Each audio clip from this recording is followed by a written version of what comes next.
ஒரு ஊர்ல ஒரு பெரிய ஞானி இருந்தார். அவர் படுக்கையில் இருந்தார். இன்னும் கொஞ்ச நேரம்தான் அவர் இந்த உலகத்தில் இருக்க போறார். அவரை சுற்றி ஏகப்பட்ட கூட்டம். ஏற்கனவே அவருடைய உபதேசங்களை கேட்டவங்க பல பேர் வந்து அவரை சுற்றி நிற்கிறாங்க.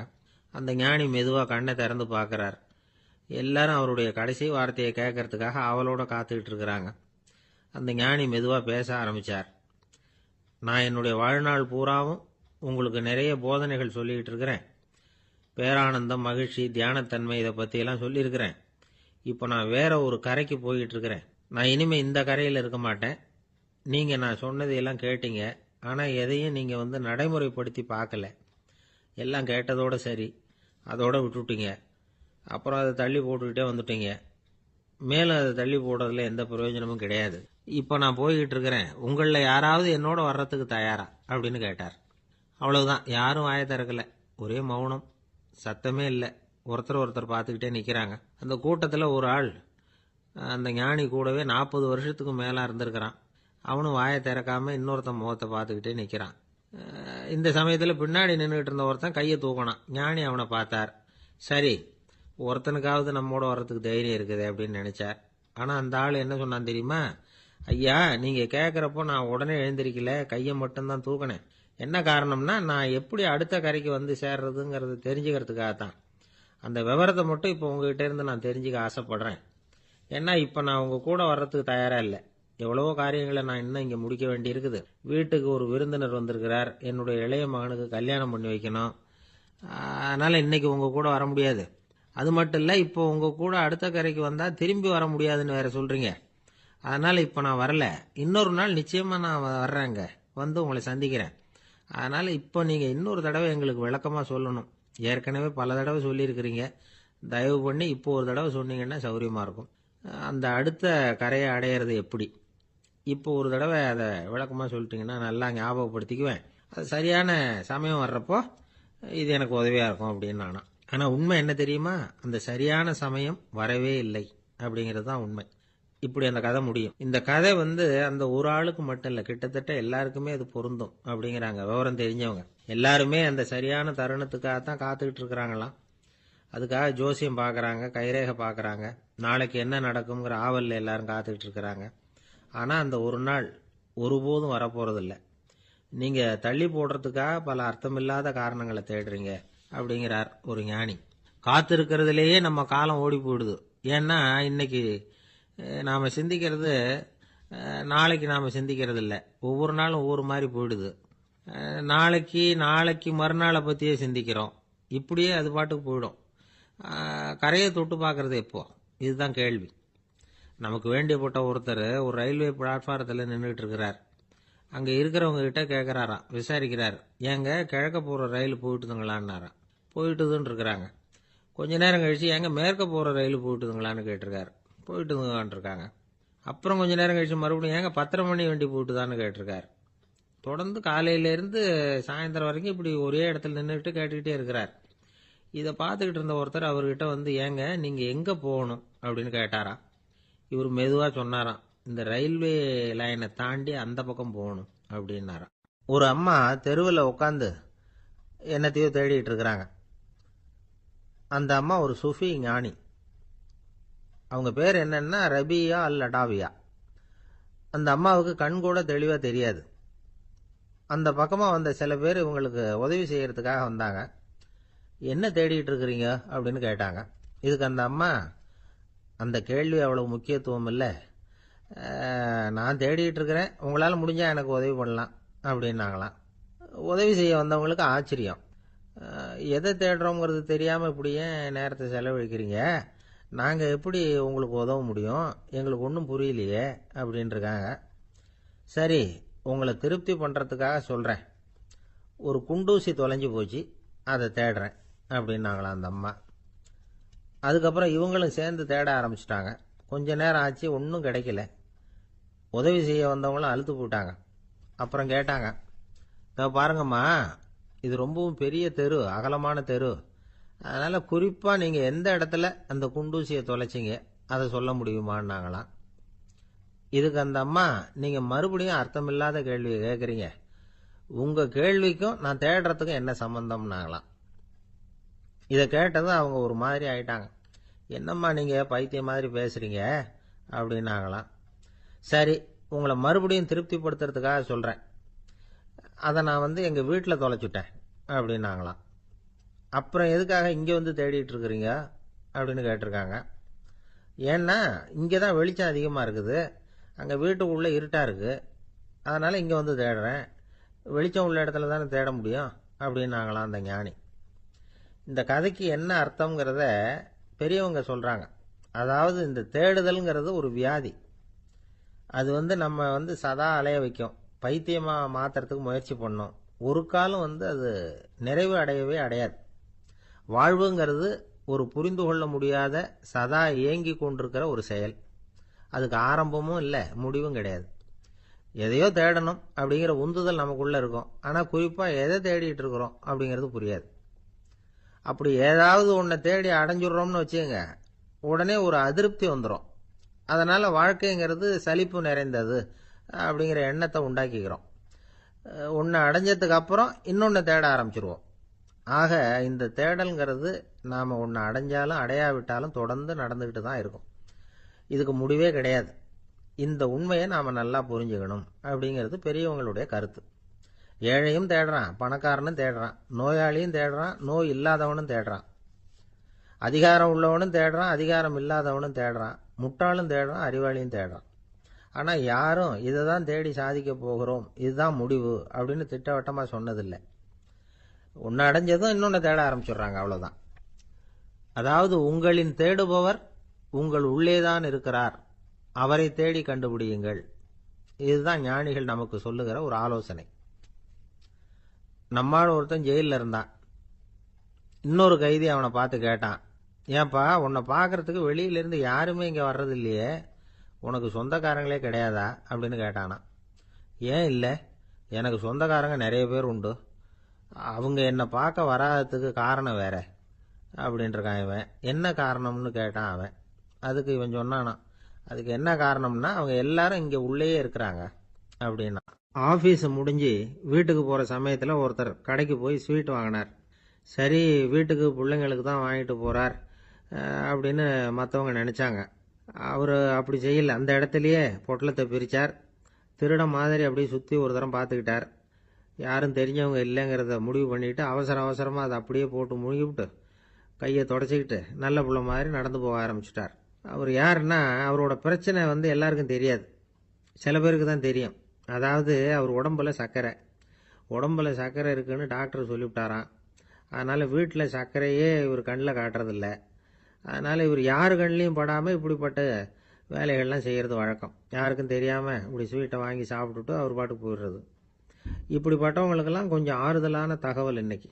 அது என்னென்னா, நாம் சாப்பிட்ற சர்க்கரைக்கும் நம்ம உடம்புல உள்ள சில கோளாறுகளுக்கும் அப்படி என்ன தான் சம்மந்தம் இருக்குது. இதை பற்றி சமீபத்தில் சில ஆராய்ச்சிகள்லாம் நடந்திருக்குது. ஏன்னா சர்க்கரைன்னாவே விஷம் மாதிரி அதை பார்க்குறவங்களும் சில பேர் உண்டு. சின்ன பிள்ளைங்களுக்கு வயத்தில் பூச்சி உண்டாகிறதுலேருந்து பெரியவங்களுக்கு நீரிழிவு வர்ற வரைக்கும் எல்லாத்துக்கும் சர்க்கரை தான் காரணம்னு சொல்லிகிட்டு இருக்கிறோம். ஆனால் அந்த அளவுக்கு பயப்பட வேண்டிய அவசியம் இல்லை அப்படின்னு சொல்கிறாங்க. சர்க்கரை வியாதி, இருதய நோய், பித்த நீர்ப்பை நோய், இதெல்லாம் சில நோய்கள்லாம் நாம் சாப்பிட்ற சர்க்கரைக்கும் தொடர்பு இருக்குன்னு நினைக்கிறோம். ஆனால் அப்படி சம்பந்தம் உண்டுங்கிறதுக்கு போதுமான அளவுக்கு ஆதாரம் இல்லை அப்படிங்கிறாங்க ஆராய்ச்சியாளர்கள். ஒரே ஒரு சம்பந்தம் தான் உறுதியாக இருக்குதான். அதுவும் இந்த பல் சிதைவு அப்படின்னு இருக்கு இல்லையா, அந்த சர்க்கரை சாப்பிட்றதுக்கும் இந்த பல் சிதைவுக்கும் சம்பந்தம் இருக்குது அப்படிங்கிறத மட்டும் உறுதியாக சொல்கிறாங்க. சர்க்கரைன்னா நாம் சாப்பிட்ற ஜீனி மட்டும் இல்லை, பழம், காய்கறி, பால், தேன், இப்படி எல்லாத்துலேயும் அது இருக்குது. கேரட்டு கொடுக்குற சத்தில் 88% சர்க்கரை, ஆப்பிள் கொடுக்குற சக்தியில் 95% சர்க்கரை. இது ஜீனி சர்க்கரை, இது ஆப்பிள் சர்க்கரை அப்படிங்கிற வித்தியாசம்லாம் உடம்புக்கு கிடையாது. ரெண்டுமே உடனடியாக சக்தி கொடுக்குது. ஒரு ஸ்பூன் சர்க்கரையில் 16 கலோரி தான் சத்து இருக்குது. அதிகமாக சர்க்கரை சாப்பிட்டா நீரிழிவு வந்துருங்கிறது தப்பான ஒரு அபிப்பிராயம். டயபெட்டிஸுங்கிறது ஒரு மெட்டபாலிக் டிசார்டர், அவ்வளவுதான். அதாவது நாம் சாப்பிட்ற சர்க்கரையை நம்ம உடம்பு திறமையாக உபயோகப்படுத்திக்க முடியல அப்படின்னு அர்த்தம். அதனால தான் அதிகமாக இனிப்பு வேணாம்னு சொல்கிறோம். ஏற்கனவே உடம்பால் முடியாத ஒன்றை மறுபடியும் அது தலையில் சுமத்தி அதிகமாக வேலை வாங்க வேணாமே அப்படிங்கிறதுக்காக தான். ஆகாரத்தில் அதிகமாக சர்க்கரை இருந்தால் அதனால் உடனே சர்க்கரை வியாதி வந்துடும்ங்கிறதுக்கு விஞ்ஞான ரீதியாக போதுமான ஆதாரம் இல்லை. அதனால் எப்போவாவது அதிகமாக ஸ்வீட்டு சாப்பிட்டுட்டா ஐயோ அதிகமாக சாப்பிட்டோமோ என்ன பண்ண போகுது தெரியலையே அப்படின்னு நினச்சி மனசை போட்டு குழப்பிக்க வேண்டியதில்லை. பொதுவாக எதுவுமே அதிகமாக வேண்டாம், எல்லாம் சீராக இருந்தால் போதும். நீரிழிவுங்கிறது புதுசாக வந்துட்ட ஒரு நோய் இல்லை, ரொம்ப காலமாகவே இருக்கிற ஒன்று தான். நம்ம முன்னோர்கள் இதை மதுமேகம் அப்படின்னு சொல்லுவாங்க. அதை கட்டுப்படுத்துறதுக்கு அவங்களே சில வழிமுறையை சொல்லி வச்சிருக்கிறாங்க. அது என்னென்னா வேற ஒன்றும் இல்லை, இந்த பாவக்காய், முள்ளங்கி, அருகம்புல், அவ்வளவுதான். வெள்ளை முள்ளங்கி இருக்குல்ல, அதை வாரத்துக்கு 3 நாள் சாப்பிட்டுக்கிட்டு வாங்க. நூலுக்கோல் ரொம்ப நல்லது. இல்லைன்னா முள்ளங்கி சாறு 1 ounce சாப்பிட்டுட்டு வரலாம். ரத்தத்தில் சேர்ற சர்க்கரை அளவு இதெல்லாம் கட்டுப்படுத்துது. சிறுநீரில் காணப்படுகிற சர்க்கரை அளவையும் சமநிலைப்படுத்துது. தினமும் ஆகாரத்தில் கோதுமை, கேழ்வரகு, வெந்தயம், கருவேப்பிலை, சோயாபீன்ஸ் எது கிடைக்குதோ சேர்த்துக்கலாம். இப்படிலாம் செஞ்சுக்கிட்டு வந்தால் அப்புறம் வீட்டுக்கு தெரியாமல் கடையில் போய் நின்றுக்கிட்டு ஸ்வீட் வாங்கி திருட்டுத்தனமாக சாப்பிட வேண்டிய அவசியமே உங்களுக்கு வராது. 2 ஆசாமிகள் கடற்கரையில் உட்காந்து சாவகாசமாக பேசிக்கிட்டு இருந்தாங்களாம். ஒருத்தர் சொன்னார், இன்னொருத்தருக்கு தெரியாமல் ஸ்வீட்டு சாப்பிட்றதே எப்பவும் இடைஞ்சல் தான் சார். நேற்றுக்கு பாருங்க அப்படி தான் சாப்பிட்டுக்கிட்டு இருந்தேன், வீட்டுக்காரி கண்ணில் போட்டுவிட்டுது, அதுக்கப்புறம் ஒரே ரகலையாக போச்சு அப்படின்னாராம். எனக்கு கூட அப்படி தான் சார் ஆயிட்டுது, ஒரே ரகலை அப்படின்னாராம் இன்னொருத்தர். நீங்கள் சாப்பிட்டதும் உங்கள் வீட்டுக்காரங்க கண்ணில் போட்டுவிட்டுதா சார் அப்படின்னு கேட்டிருக்காரு இவர். அதுக்கு அவர் சொன்னாராம், அப்படி இல்லை சார், கடைக்காரர் கண்ணில் போட்டுவிட்டுதோ, நான் அவருக்கு தெரியாமல் அந்த ஸ்வீட்டை அவர் கடையிலேருந்து எடுத்திருந்தேன் அப்படின்னு விளக்கம் கொடுத்தாராம் இந்த ஆள். ஒருத்தர் முகத்தை தொங்க போட்டுக்கிட்டு ஒரு மாதிரியாக வந்தார். என்ன விஷயம்னு விசாரித்தேன். என்னுடைய நண்பன் ஒருத்தங்கிட்ட கருத்து வேறுபாடு, இனிமேல் நமக்குள்ள எந்த சம்மந்தமும் வேணாம்னு நட்பை முறிச்சிட்டு வந்துட்டேன்னா. நண்பர்கள்னு இருந்தால் கருத்து வேறுபாடு வரத்தான் செய்யும்னு. கருத்து வேறுபாடு வராமல் இருக்கிறதுக்கு ஏதாவது வழி உண்டா அப்படின்னு கேட்டாங்க. அதை பற்றி நிபுணர்கள் சில யோசனைகளை சொல்லியிருக்கிறாங்கன்னு. முதல் விஷயம் என்னென்னா, உங்கள் நண்பனுக்கு ஒரு செய்தி சொல்லணும்னா அதை நீங்களே நேரடியாக சொல்லுங்க, அல்லது உங்கள் கைப்பட கடிதம் எழுதுங்க. அதாவது நேரடி தொடர்பு முக்கியம். அதை விட்டுட்டு இன்னொருத்தர் மூலமாக நண்பர்களுக்கு செய்தி அனுப்புனா நீங்கள் சொல்கிற செய்தி அப்படியே போய் சேராது, அது சேதமாயிடும். கூட்டி குறைச்சி சொல்லிவிடுவாங்க, அது குழப்பத்தில் கொண்டாந்து விட்டுரும். இது ஒரு யோசனை.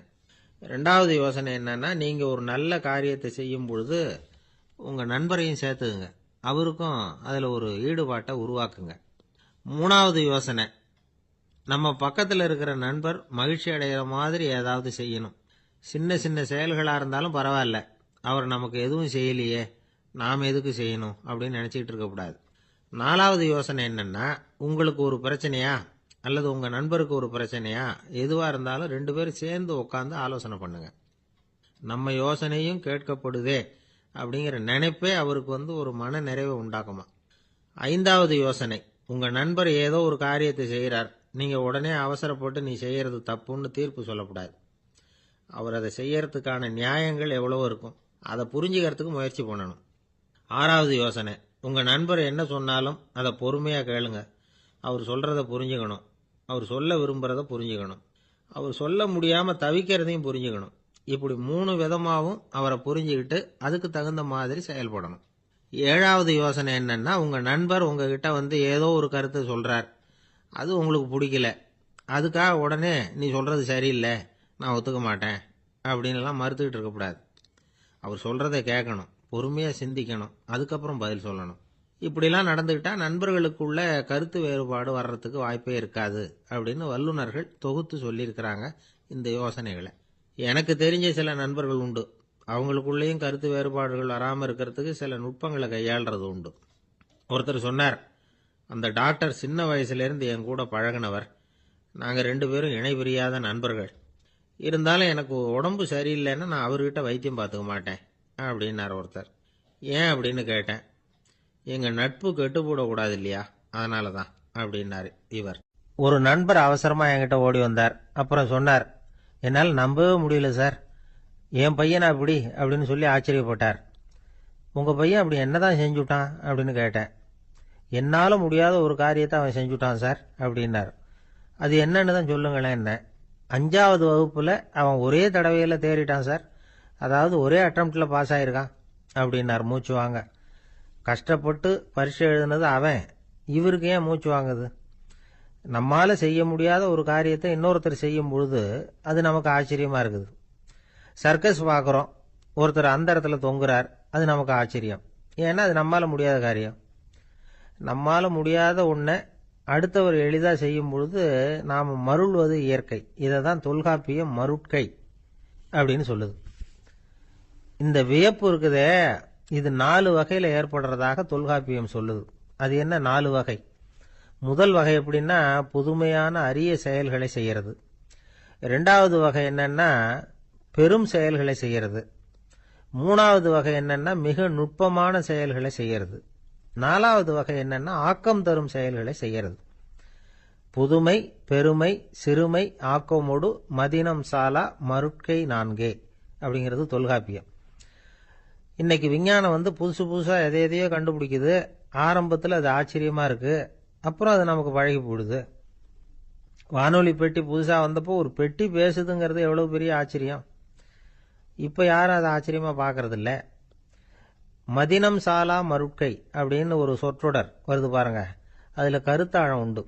எதை பற்றியும் போதுமான அளவு புரிந்து கொள்ளாத போது ஒருத்தர் ஆச்சரியப்படுறார்.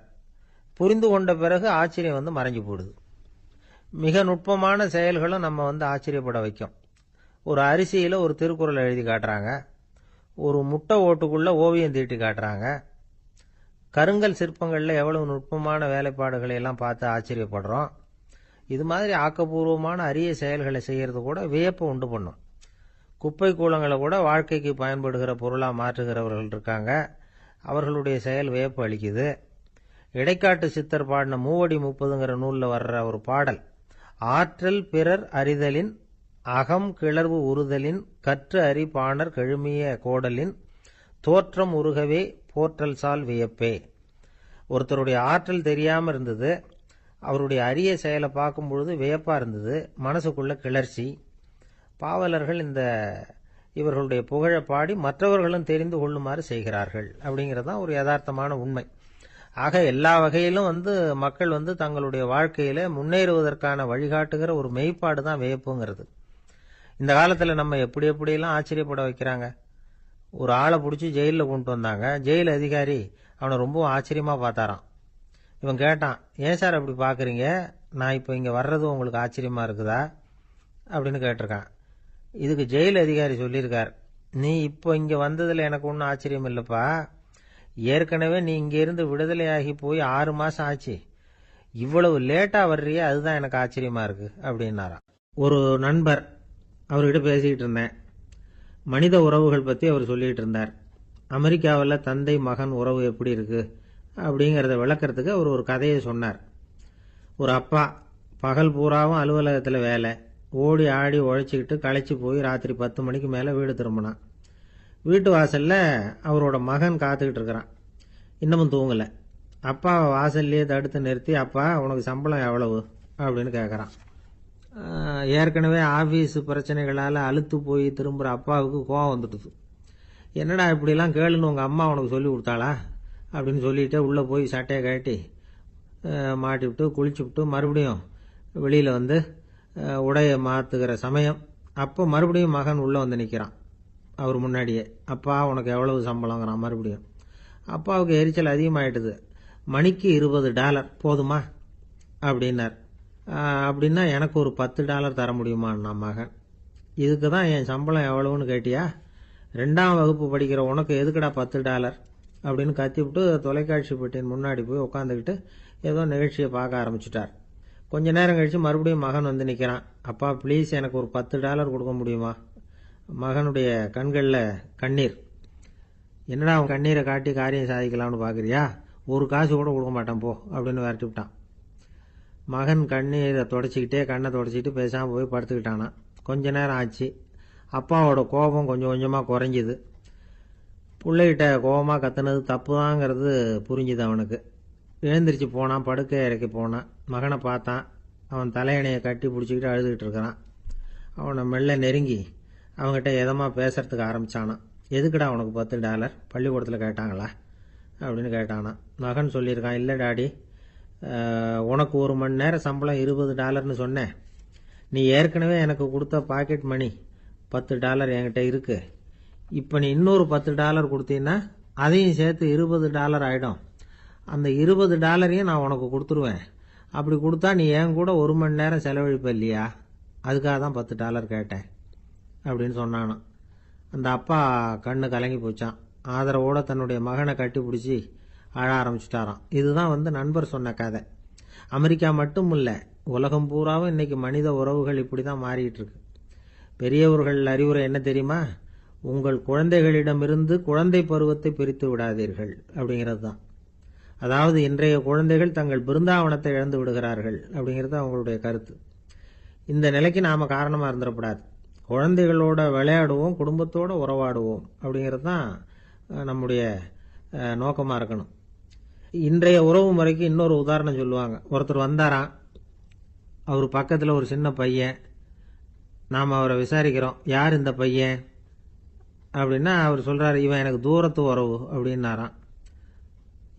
இந்த தூரத்து உறவுன்னா எப்படின்னு இருக்கான். இதுக்கு அவன் சொல்லியிருக்கிறான், இவன் எங்கள் அப்பாவுக்கு 8வது புள்ள அப்படின்னானான். ஒருத்தன் எப்படி நடந்துக்கிறாங்கிறத வச்சு தான் அந்த ஆள் எப்படிங்கிறத நாம் முடிவு பண்ணுறோம். ஆளுமைன்னு சொல்கிறோம்ல, அதுக்கு சூழ்நிலைகளை ஆளுகின்ற தன்மை அப்படின்னு விளக்கம் கொடுக்கிறார் ஒரு உளவியல் நிபுணர். சரி, ஒரு மனிதனுடைய ஆளுமையை உருவாக்குகிற விஷயங்கள் என்னென்ன? பிறப்பு, வளர்க்கப்பட்ட விதம், படிப்பு, நண்பர்கள், சமுதாயம், இப்படி நிறைய உண்டு. ஆளுமையின் அடிப்படையில் சில மனநோய்கள் உண்டாகுது. அதெல்லாம் என்னென்னங்கிறத தெரிஞ்சு வச்சுக்கிட்டோம்னா நம்ம கூட இருக்கிறவங்களை அடையாளம் கண்டுபிடிக்கிறதுக்கு அது ரொம்ப உபயோகமாக இருக்கும். ஃப்ரெனாய்டு ஆளுமை அப்படின்னு ஒன்று.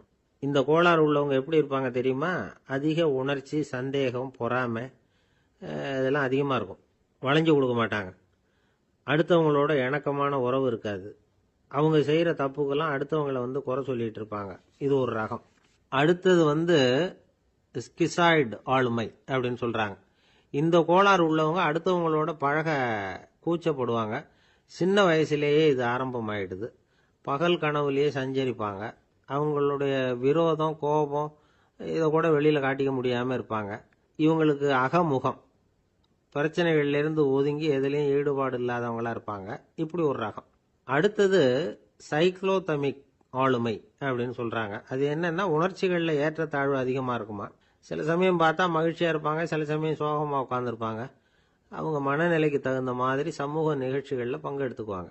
இன்னொரு வகை என்னன்னா, எண்ண பீடிகை ஆளுமை அப்படின்னு பேர் வச்சிருக்கிறாங்க. அதுக்கு இவங்களுக்கெல்லாம் கரெக்டாக இருக்கணும். எல்லாம் சட்டத்திட்டம், இதுலேயும் ஒரு ஒழுங்குமுறை, இப்படி எதிர்பார்க்குற மனோபாவம். இவங்க எதிர்பார்ப்புக்கும் வரன்முறைக்கும் மற்றவங்க கட்டுப்படணும்னு நினைப்பாங்க. இந்த நிலைமை நீடிச்சா என்ன ஆகும் தெரியுமா? அலைக்கழிக்கிற எண்ணங்கள் திரும்ப திரும்ப ஒரே செயலை செய்ய தூண்டுற மன தளர்ச்சிக்கு ஆளாயிடுறாங்க. அடுத்தது ஹிஸ்டீரியா ஆளுமை. சின்ன விஷயத்தையெல்லாம் பெருசுபடுத்தி நாடகமாக்குற நடிகர்கள் இவங்க. உணர்ச்சி அதிகம் உள்ளவங்க. இவங்க மன எழுச்சியில் பக்குவமின்மை, குழந்தைத்தனம், முதிர்ச்சியின்மை எல்லாம் இருக்கும். தன்னலம் மிக்க குணம். பிறர் தன்னை மட்டுமே கவனிக்கணும்னு நினச்சி செயல்படுறது, இதெல்லாம் இவங்க அடையாளம். அடுத்த ரகம் எப்படின்னா, வளர்ச்சியற்ற ஆளுமைன்னு சொல்கிறாங்க. அடுத்தவங்களோட இணங்கி போக முடியாதவங்க. அறிவு, மன எழுச்சி, சமூக உறவு இதில் எல்லாம் போதுமான வளர்ச்சியையும் நிறைவையும் பெற முடியாதவங்க.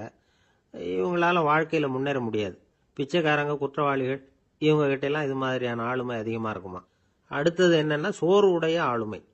எதுலேயும் உற்சாகம் இல்லாமல் சோர்ந்து போயிருப்பாங்க. அதுக்கெல்லாம் நமக்கு வலிமை இல்லைப்பா அப்படின்னு சொல்லிட்டு இருப்பாங்க. சின்ன விஷயங்களுக்கெல்லாம் அதிர்ச்சி அடையிறது. வாழ்வின் சுவையை அனுபவிக்க முடியாதவங்க. இன்னொரு ரகம், இது கொதித்தெழும் ஆளுமைங்கிறாங்க. எதுக்கு எடுத்தாலும் ஆத்திரம், குரோதம், வன் செயல் இதுலாம் ஈடுபாடு, இப்படி உள்ளவங்க. நத்தை வகை ஆளுமை அப்படின்னு ஒன்று. அடுத்தவங்க மேலே விரோதம் இருக்கும், அடிக்கணுங்கிற எண்ணம் இருக்கும். ஆனால் அதை அப்படியே வெளியில் காட்டாமல் அதே சமயம் அமைதியான முறையில் வெறுப்பை வெளிக்காட்டுற ரகம். இவங்கெல்லாம் பேசாமல் கம்முன்னு இருந்துக்கிட்டே நினைச்சதை நிறைவேற்றிக்கிறவாங்க. முன்ஜாக்கிரதை ஆளுமை அப்படின்னு ஒரு ரகமா. பாதுகாப்பின்மை, சந்தேகம், முழுமையின்மை, அறவேக்காட்டுத்தனம் இந்த மனப்போக்கு அதிகமாக இருக்கிறதுனால அகம்பாவம், புடிவாதம், எச்சரிக்கை எல்லாம் அளவுக்கு மீறி இருக்கும். இதுவரைக்கும் நாம் பேசிக்கிட்டு இருந்த ஆளுமை பண்புகள் அளவுக்கு அதிகமாக போயிட்டுதுன்னா ஆளுமை கோளாறுகள் ஏற்படும். அதன் அடிப்படையில் மனவியாதிகள் வருமா. அதனால் இணக்கமான, எல்லாரும் விரும்புகிற இயல்பான ஆளுமையை பெறுவதற்கு நாம் முயற்சி செய்யணும் அப்படிங்கிறது மனோதத்துவ நிபுணர்களுடைய ஆலோசனை. ஒருத்தர் ஒரு மனோதத்துவ டாக்டரை தேடிட்டு வந்தாராம். டாக்டர், எனக்கு மனசில் ஏதோ வியாதி, ஆளுமை கோளாறு. அதாவது எனக்கு சீக்கிரமா செத்து போனா தேவையில்லைன்னு தோணுது அப்படின்னாராம். உடனே அந்த டாக்டர், சரி அப்படின்னா இங்கே இருங்க, நான் வைத்தியம் பார்க்கறேன் அப்படின்னு. ஒரு ஆசாமி வேகமா ஓடிக்கிட்டு இருந்தான். ஏன் இப்படி ஓடுறேன்னு கேட்டார் இன்னொருத்தர். அங்க ஒரு ஆள் அடிபட்டு கிடக்குறான், அதை பார்த்தேன், உடனே ஓடுறேன்னா. எங்கன்னு கேட்டார். ஆஸ்பத்திரிக்குன்னா. ஒரு ஆள் அடிபட்டு கிடக்கிறத பார்த்தா உடனடியா நாம செய்ய வேண்டியது முதல் உதவி, அதுக்கப்புறம் தான் ஆஸ்பத்திரி. இன்னைக்கு விபத்துங்கிறது சர்வசாதாரணமா நடந்துகிட்டு இருக்குது. வாகன விபத்து, வெடிகுண்டு விபத்து, தீ விபத்து, கட்டடம் சரியறது, பூகம்பம், இப்படி நிறைய நடக்குது. ஒரு விபத்தை பார்த்துட்டா நம்மள பல பேர் நமக்கு என்னத்துக்கு வம்புன்னு ஒதுங்கி போயிடுறதும் உண்டு. சில பேர் துணிஞ்சு கிட்ட போய் உதவி செய்யறதும் உண்டு. அப்படி உதவி செய்ய நினைக்கிறவங்களுக்கு உபயோகப்படுற தகவல் இது. விபத்துல காயமடைஞ்சவங்களை 3 பிரிவா பிரிக்கலாமா. முதல் வகை கொஞ்சம் சீரியஸ் ஆனது, உயிருக்கு உடனே ஆபத்து தரக்கூடியது. மூளை காயம், முகம், கழுத்து காயங்கள், இருதயம், நுரையீரல் காயங்கள், வயத்துல உள்ளுறுப்பு காயங்கள், அதிகப்படியான இரத்தப்போக்கு, இதனால எல்லாம் பாதிக்கப்பட்டிருந்தா அது முதல் வகை அப்படின்னு நாமளே மனசுக்குள்ள முடிவு பண்ணிக்கணும். இவங்களுக்கெல்லாம் உடனடியா முதல் உதவி கொடுக்கணும். தாமதப்படுத்தாம ஆஸ்பத்திரிக்கு கொண்டுகிட்டு போயிடணும். இப்படி கொஞ்சம் எச்சரிக்கையா நடந்துகிட்டா அவங்கள பல பேரை காப்பாத்தி போடலாம். 2வது வகை எப்படின்னா, முதல் உதவி விரைவா கிடைச்சா உயிர் பிழைக்கக்கூடிய மார்பு காயங்கள், கைகால் எலும்பு முறிவு, இடுப்பு முதுகெலும்பு காயம், சீரான இரத்த சேதம், இப்படிப்பட்டவங்களை 2வது வகையா பிரிக்கணும். ஆபத்து இல்லாத சிராய்ப்புகள், சிறு காயங்கள், இரத்த உறைவுகள், இதனால பாதிக்கப்படுறவங்க 3வது வகை. ஒருத்தர் தலையில அடிபட்டு நினைவு விழுந்துட்டாருன்னு வச்சுங்க, அவருக்கு வாந்தி வர்றதுனால புறையேறி மூச்சு அடைப்பு உண்டாகும். இப்படி ஆகாம இருக்கிறதுக்காக தலையை ஒரு பக்கமா சாய்ச்சி வைக்கலாம். நாடி துடிப்பையும் இதய துடிப்பையும் தொட்டு பார்க்கணும். அது குறைஞ்சிருந்தாலும் சரி, நின்று இருந்தாலும் சரி, அவர் மார்பை நிமிஷத்துக்கு 80 தடவை உள்ளங்கையால அழுத்தி இதய துடிப்பை மீட்கிறதுக்கு உதவி பண்ணணும். கழுத்துல காயம்பட்டாலும் ஆபத்து அதிகம். கழுத்துக்கு அடியில ஒரு துண்டை மடிச்சு வைக்கலாம். 2 பக்கமும் சின்ன தலையணை அல்லது துணி மடிப்புகளை வச்சு கழுத்தை அதிகமா அசையாம பார்த்துக்கலாம். முதுகெலும்பு முறிஞ்சிருக்குமோ அப்படிங்கிற சந்தேகம் இருந்ததுன்னா அவரை அதிகமா அசைய விடக்கூடாது. அதிகமா அசைஞ்சா தண்டு இடத்துல பாதிப்பு ஏற்பட்டு கைகால் விளங்காம போயிடும். அவரை ஒரு கனமான போர்வை இல்லைன்னா பாயில படுக்க வச்சு 4 பேர் மெதுவா தூக்கி மருத்துவ உதவிக்கு அனுப்பி வைக்கலாம். கையெலும்பு முறிஞ்சிருந்தா முறிஞ்ச பாகத்தை உடம்போட சேர்த்து அசையாம கட்டி போடலாம். கால் எலும்பு முறிஞ்சிருந்தா மற்ற காலோட சேர்த்து கட்டி போடலாம். முறிஞ்ச பாகம் தொங்காம பார்த்துக்கணும். அப்பதான் வீக்கம் உண்டாகாம இருக்கும். வெட்டு காயம், குண்டடிப்பட்ட காயம், இதுல எல்லாம் ரத்தப்போக்கு அதிகமா இருக்கும். ரத்தம் வெளியேற வெளியேற ஆபத்து அதிகம். சுத்தமான துணியை பல மடிப்புகளை மடிச்சு காயத்தின் மேல வச்சு அழுத்தமா ஒரு 10 நிமிஷம் பிடிச்சிக்கணும். ரத்தம் நின்ன உடனே காயத்துக்கு கட்டு போடலாம். சில சமயம் காயம்பட்ட பாகத்தை உயரமா தூக்கி பிடிச்சிக்கிட்டாதான் ரத்த கசிவு நிற்கும். இந்த விவரங்களை எல்லாம் கொஞ்சம் மனசுல வாங்கி வச்சுக்கிட்டோம்னா சமயத்துல உதவும். ஏன்னா இந்த காலத்துல விபத்து எந்த ரூபத்துல எப்போ வரும்னு யூகிக்கவே முடியல. நண்பர் ஒருத்தர் சொன்னார், நேத்திக்கு பாருங்க சார், என் கண்ணு முன்னாடியே ஒரு சின்ன விபத்து நடந்ததுன்னார். என்னன்னு விசாரிச்சோம். ஒரு பஸ்ல வந்துகிட்டு இருந்தேன். அந்த பஸ்ல பின்பக்கம் படி ஓரமா நின்றுகிட்டு இருந்த ஒருத்தர் ரோட்ல விழுந்துட்டார். டிரைவர் அதை கவனிக்கல, நிறுத்தாம அவர் பாட்டுக்கு போறாருன்னார். கண்டக்டர் உடனே விசில் கொடுத்து பஸ்ஸை நிறுத்த வேண்டியது தானே அப்படின்னோம். அதுதான் சார் முடியாம போச்சுன்னார் அவர். ஏன்னு கேட்டாங்க. தவறி கீழே விழுந்ததே அந்த கண்டக்டர் தான் சார் அப்படிங்கிறார். ஒரு சீன தேசத்து அரசர் இருந்தார். அவருக்கு வயசாயிட்டுது. அவருக்கு அடுத்தபடியா அவருடைய புள்ள பட்டத்துக்கு வரணும், ஆட்சி பொறுப்பை ஏத்துக்கணும். ஒரு நல்ல தலைவனுக்கு இருக்க வேண்டிய பண்புகள்லாம் தன்னுடைய மகனுக்கு இருக்கணும்னு விரும்பினார் அந்த அரசர். அதனால இளவரசனை பக்கத்துல இருந்த ஒரு குரு கிட்ட அனுப்புனார். இளவரசன் அவர்கிட்ட போய் சேர்ந்தான். அந்த குரு என்ன பண்ணார் தெரியுமா? இவனை பார்த்து சொன்னார், இதை பாருப்பா, நீ என்ன பண்ற, இப்பவே பக்கத்துல இருக்கிற காட்டுக்கு போ. நடு காட்டுல போய் ஒரு இடத்துல உட்காந்துக்கோ. அங்க என்னென்ன சத்தம்லாம் உன் காதுல விழுதுன்னு கவனிச்சு கேளு. உன் காதுல விழுந்த ஓசைகள் என்னென்னங்கிறத என்கிட்ட சொல்லு. அதுதான் எனக்கு தெரியணும், உனக்கு வேலையும் அதுதான் அப்படின்னு சொல்லி அனுப்பி வச்சுட்டார். இளவரசன் காட்டுக்கு போனான். குரு சொன்னபடியே ஒரு இடத்துல உட்காந்து கவனிச்சு கேட்டான். அதுக்கப்புறம் குரு கிட்ட திரும்பி வந்தான். என்னென்ன சத்தம்லாம் கேட்ட அப்படின்னு கேட்டார் குரு. குருவே, காட்டுல நான் பறவைகள் சத்தம்லாம் கேட்டேன், மிருகங்களின் ஓசையையும் கேட்டேன், இதை தவிர இடி, மின்னல், மழை, இதுகளோட சத்தத்தையும் கேட்டேன் அப்படின்னா. குரு யோசனை பண்ணார், நீ இன்னமும் சரியா கேட்கல, அதனால மறுபடியும் காட்டுக்கு போ, கொஞ்ச நாள் தங்கி இருந்து கேட்டுட்டு வா அப்படின்னார். இளவரசனுக்கு ஒன்றும் புரியல. இருந்தாலும் குருவின் கட்டளையாச்சே, மறுக்க முடியுமா? உடனே அவன் மறுபடியும் காட்டுக்கு போனான். ஒரு இடத்துல உட்காந்தான். கொஞ்ச நேரம் உன்னிப்பாக கவனித்து கேட்டான். சில நாள் கழித்து குரு கிட்ட திரும்பி வந்தான். குருவே, இந்த தடவை சில துல்லியமான சத்தங்களை எல்லாம் கேட்டான். தேனி பறக்கிற சத்தம், நீரோடையின் மெல்லிய ஓசை, இதெல்லாம் கேட்டேன்னா. குரு சிரிச்சார். நீ மறுபடியும் காட்டுக்கு போ, இன்னும் சில நாள் அங்கே இரு, முழுமையாக கவனமாக கேட்டுக்கிட்டு வா அப்படின்னு சொல்லி அனுப்பி வச்சுட்டார். இளவரசனுக்கு குழப்பம் அதிகமாயிட்டுது. ஒன்றுமே புரியல. மறுபடியும் காட்டுக்கு போனான்.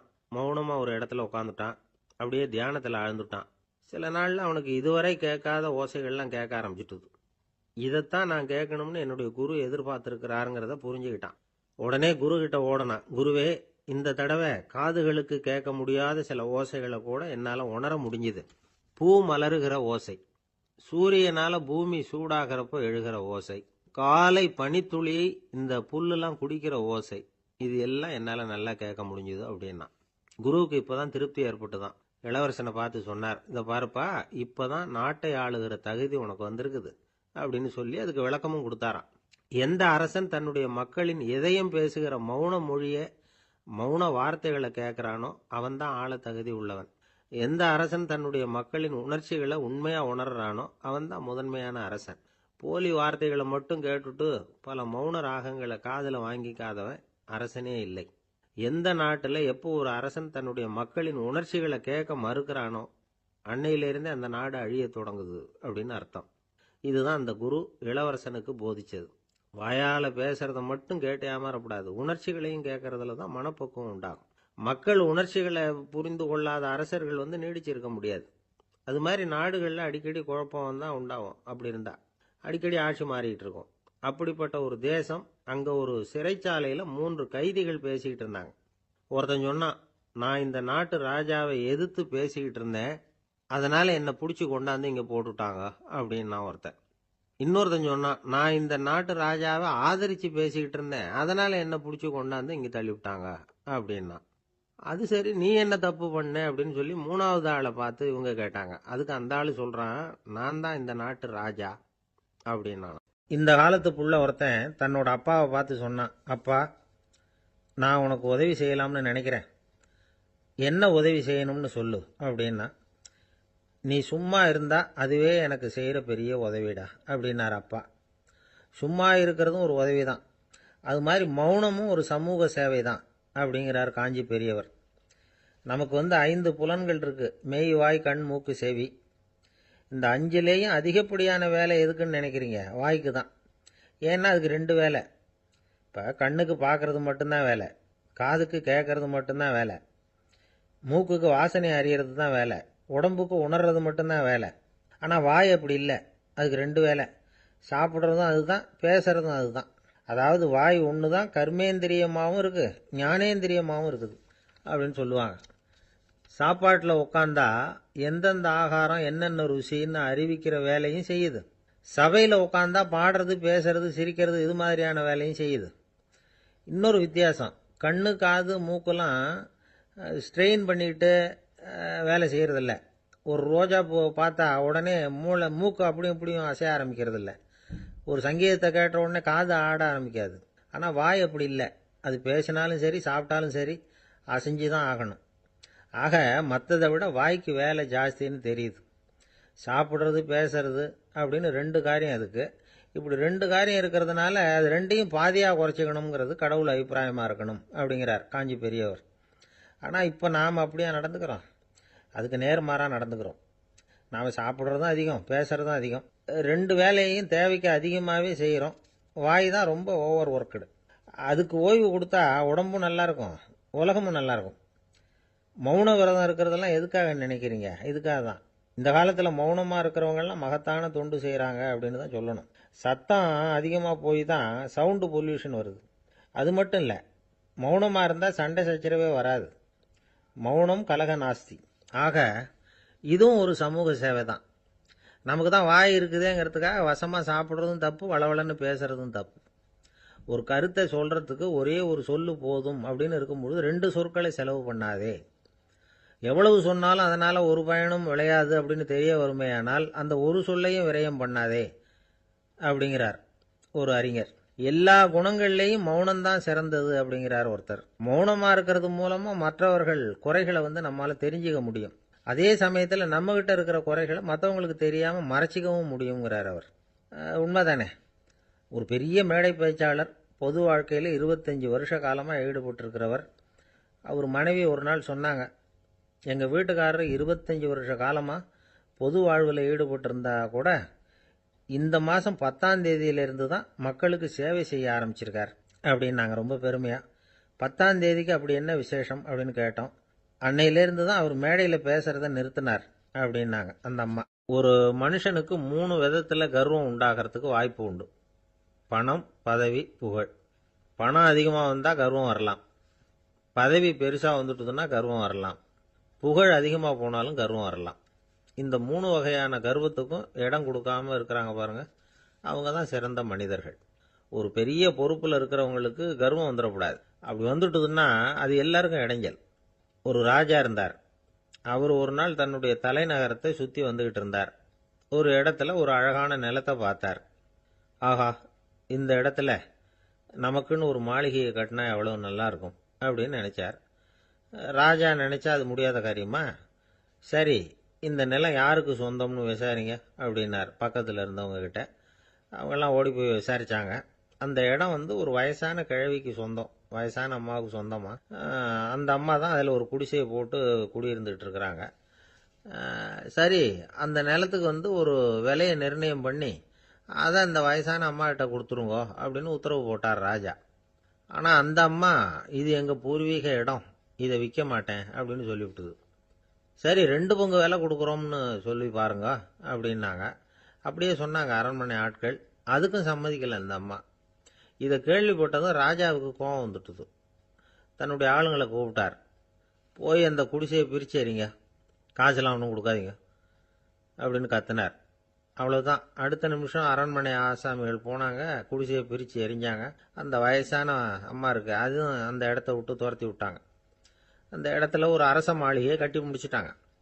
அந்த வயசான அம்மா பாவம், ராஜாவே இப்படி பண்ணால் யாருக்கிட்ட போய் முறையிட முடியும்? ஒரு ஞானி இருந்தார், அவர்கிட்ட போய் சொன்னாங்க. அவர் இவங்க சொன்னதை கேட்டு மனசில் வச்சுக்கிட்டார். ஒரு நாள் அந்த ராஜாவே இந்த ஞானியை கூப்பிட்டார். புதுசாக ஒரு மாளிகை கட்டியிருக்கிறேன், வந்து பாருங்கன்னு. சரின்னு சொல்லி இந்த பெரியவர் ஒரு நாள் அந்த மாளிகைக்கு போனார். சும்மா போகல, ஒரு கழுதையையும் ஓட்டிகிட்டு போனார். கொஞ்சம் சாக்குகள், வெத்து சாக்கு, அதையும் எடுத்து கழுதை முதுகில் போட்டு கழுதையை ஓட்டிகிட்டு போகிறார். ராஜா பார்த்தார். அவருக்கு இது ஆச்சரியமாக இருந்தது. என்ன இது, மாளிகைக்கு வந்துட்டு போங்கன்னு கூப்பிட்டா கழுதை, சாக்கு இதெல்லாம் கொண்டு வராரே, ஒன்றும் புரியலையேன்னு நினைச்சார். எதுக்காக இதெல்லாம்னு கேட்டார். அரசருடைய தோட்டத்திலிருந்து கொஞ்சம் மண் எடுத்துகிட்டு போகிறதுக்கு ஆசைப்படுறேன், அதுக்கு நீங்கள் அனுமதி கொடுக்கணும் அப்படின்னாரு இவர். இது என்ன வேடிக்கையான கோரிக்கையாக இருக்குது அப்படின்னு நினைச்சார் ராஜா. இருந்தாலும் மண்ணு தானே கேட்குறாரு, எடுத்துகிட்டு போட்டுமே அப்படின்னு நினைச்சார். சரி, நான் அனுமதி கொடுத்தார். அந்த பெரியவர் தோட்டத்துக்கு போனார், மண்ணை வெட்டினார், சாக்கில் போட்டு நிரப்புனார். ராஜாவை கொஞ்சம் கிட்ட வாங்கன்னு கூப்பிட்டார். இந்த மண் மூட்டையை தூக்கி கழுதையோட முதுகில் வைக்கணும், கொஞ்சம் உதவி பண்ணுங்கன்னார். ஓ, பண்ணுறேனே அப்படின்னு சொல்லி ராஜா கிட்ட போனார். மூட்டையை தூக்கி பார்க்குறாரு, முடியல, திணறி போட்டார். இப்போ அந்த ஞானி பேசினாராம்.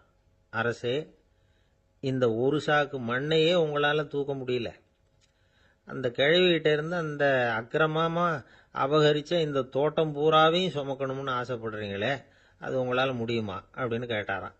ராஜா யோசனை பண்ண ஆரம்பித்தார். தன்னுடைய செயலுக்காக வருத்தப்பட்டாராம். அந்த வயசான அம்மாவை உடனடியாக வரவழைச்சார். தாயே, தப்பு பண்ணிட்டேன், என்னை மன்னிச்சுக்குங்க, இன்னையிலேருந்து இந்த மாளிகையும் தோட்டமும் உங்களுக்கு தான் சொந்தம் அப்படின்னு சொல்லிவிட்டாராம். போகிறப்ப இந்த உலகத்திலேருந்து எண்ணத்தை எடுத்துகிட்டு போக போகிறோம், அதனால் ரொம்பவும் அலட்டிக்க வேண்டியதில்லை, கர்வப்பட வேண்டியதில்லை அப்படிங்கிறது ஒரு பெரிய உபதேசம்.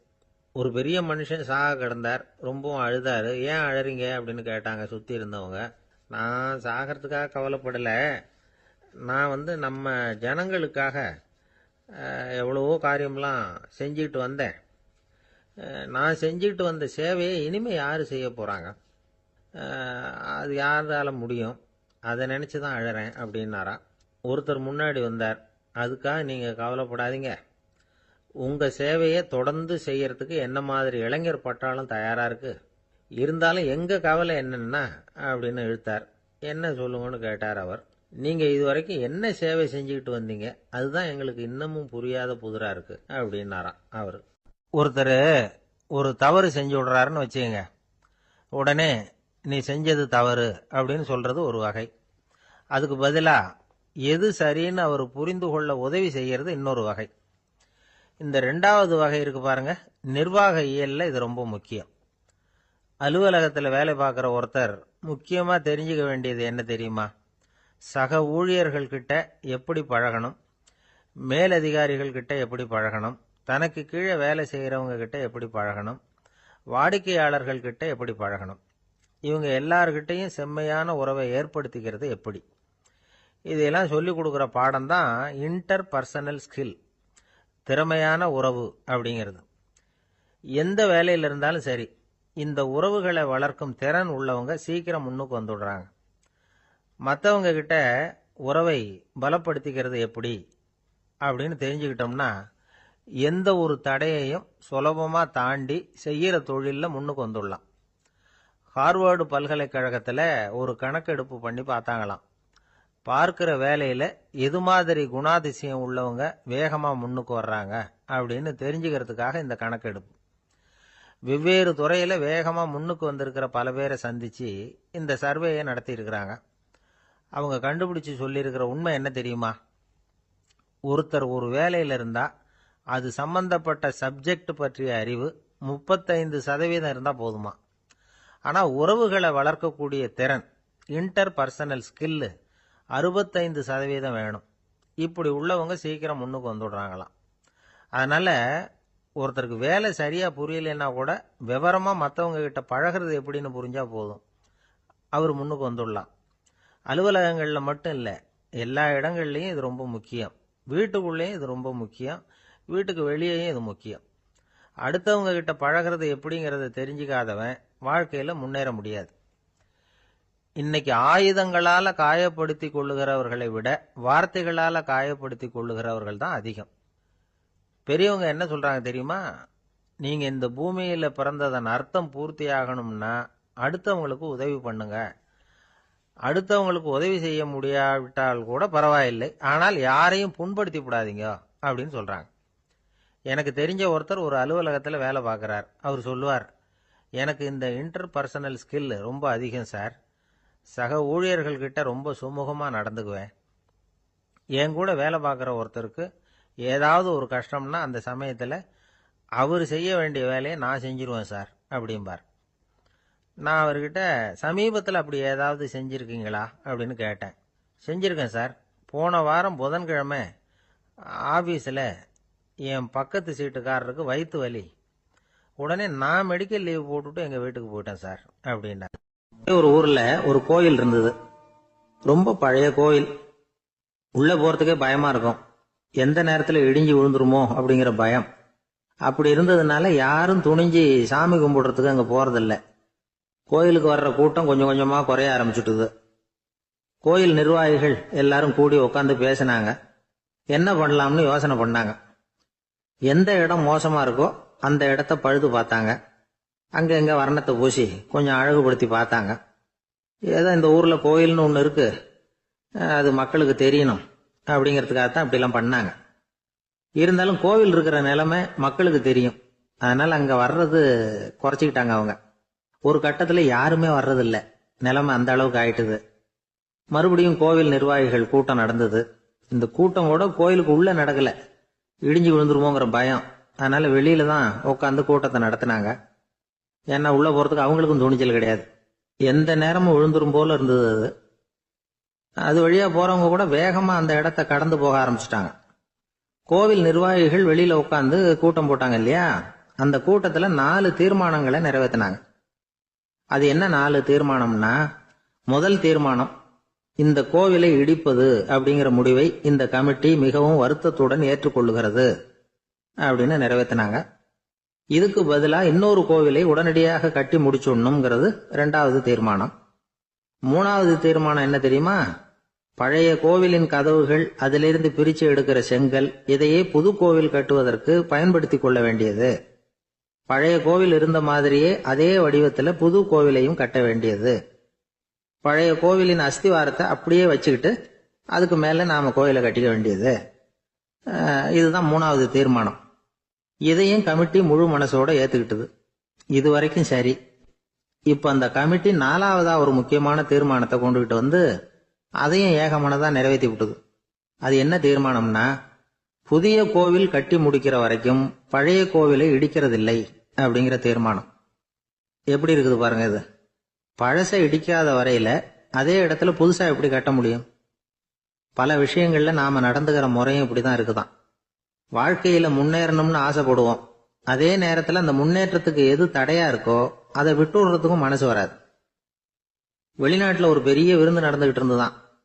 எல்லாரும் மது கோப்பையும் கையுமா அலைஞ்சுகிட்டு இருக்கிறாங்க. ஒருத்தர் மட்டும் கையில எதுவும் இல்லாம ரொம்ப நல்ல பிள்ளையா சாதுவா ஒரு ஓரமா தனியா உட்கார்ந்துருக்கிறார். அவர்கிட்ட நெருங்கி வாங்க மது சாப்பிடலாம் அப்படின்னு கூப்பிட்டாங்களாம். என்ன வற்புறுத்தாதீங்க, நான் என் மனசுக்குள்ள உறுதியா தீர்மானம் பண்ணிவிட்டேன் அப்படின்னாராம். என்ன தீர்மானம் பண்ணியிருக்கீங்க அப்படின்னு கேட்டிருக்காங்க. ஏற்கனவே முழு போதையில் இருக்கும் பொழுது மறுபடியும் மது கோப்பையை தொடரதில்லை அப்படின்னு தீர்மானம் பண்ணியிருக்கேன் அப்படின்னாராம். ஏங்க எங்க போயிட்டு வரீங்க அப்படின்னு கேட்டேன். எனக்கு வேண்டப்பட்ட ஒருத்தரை பார்த்து. ஆஸ்பத்திரிக்குன்னார். எந்த ஆஸ்பத்திரிக்குன்ன? மாட்டு ஆஸ்பத்திரிக்குன்னார். என்ன விஷயம்னு? மாமனாருக்கு உடம்பு சரியில்லை, அதுதான் மாட்டு ஆஸ்பத்திரிக்கு போயிட்டு வரேன்னார். அட பாவி, அதுக்கு அந்த ஆஸ்பத்திரிக்கா போவாங்க அப்படின்னு ஆச்சரியமா.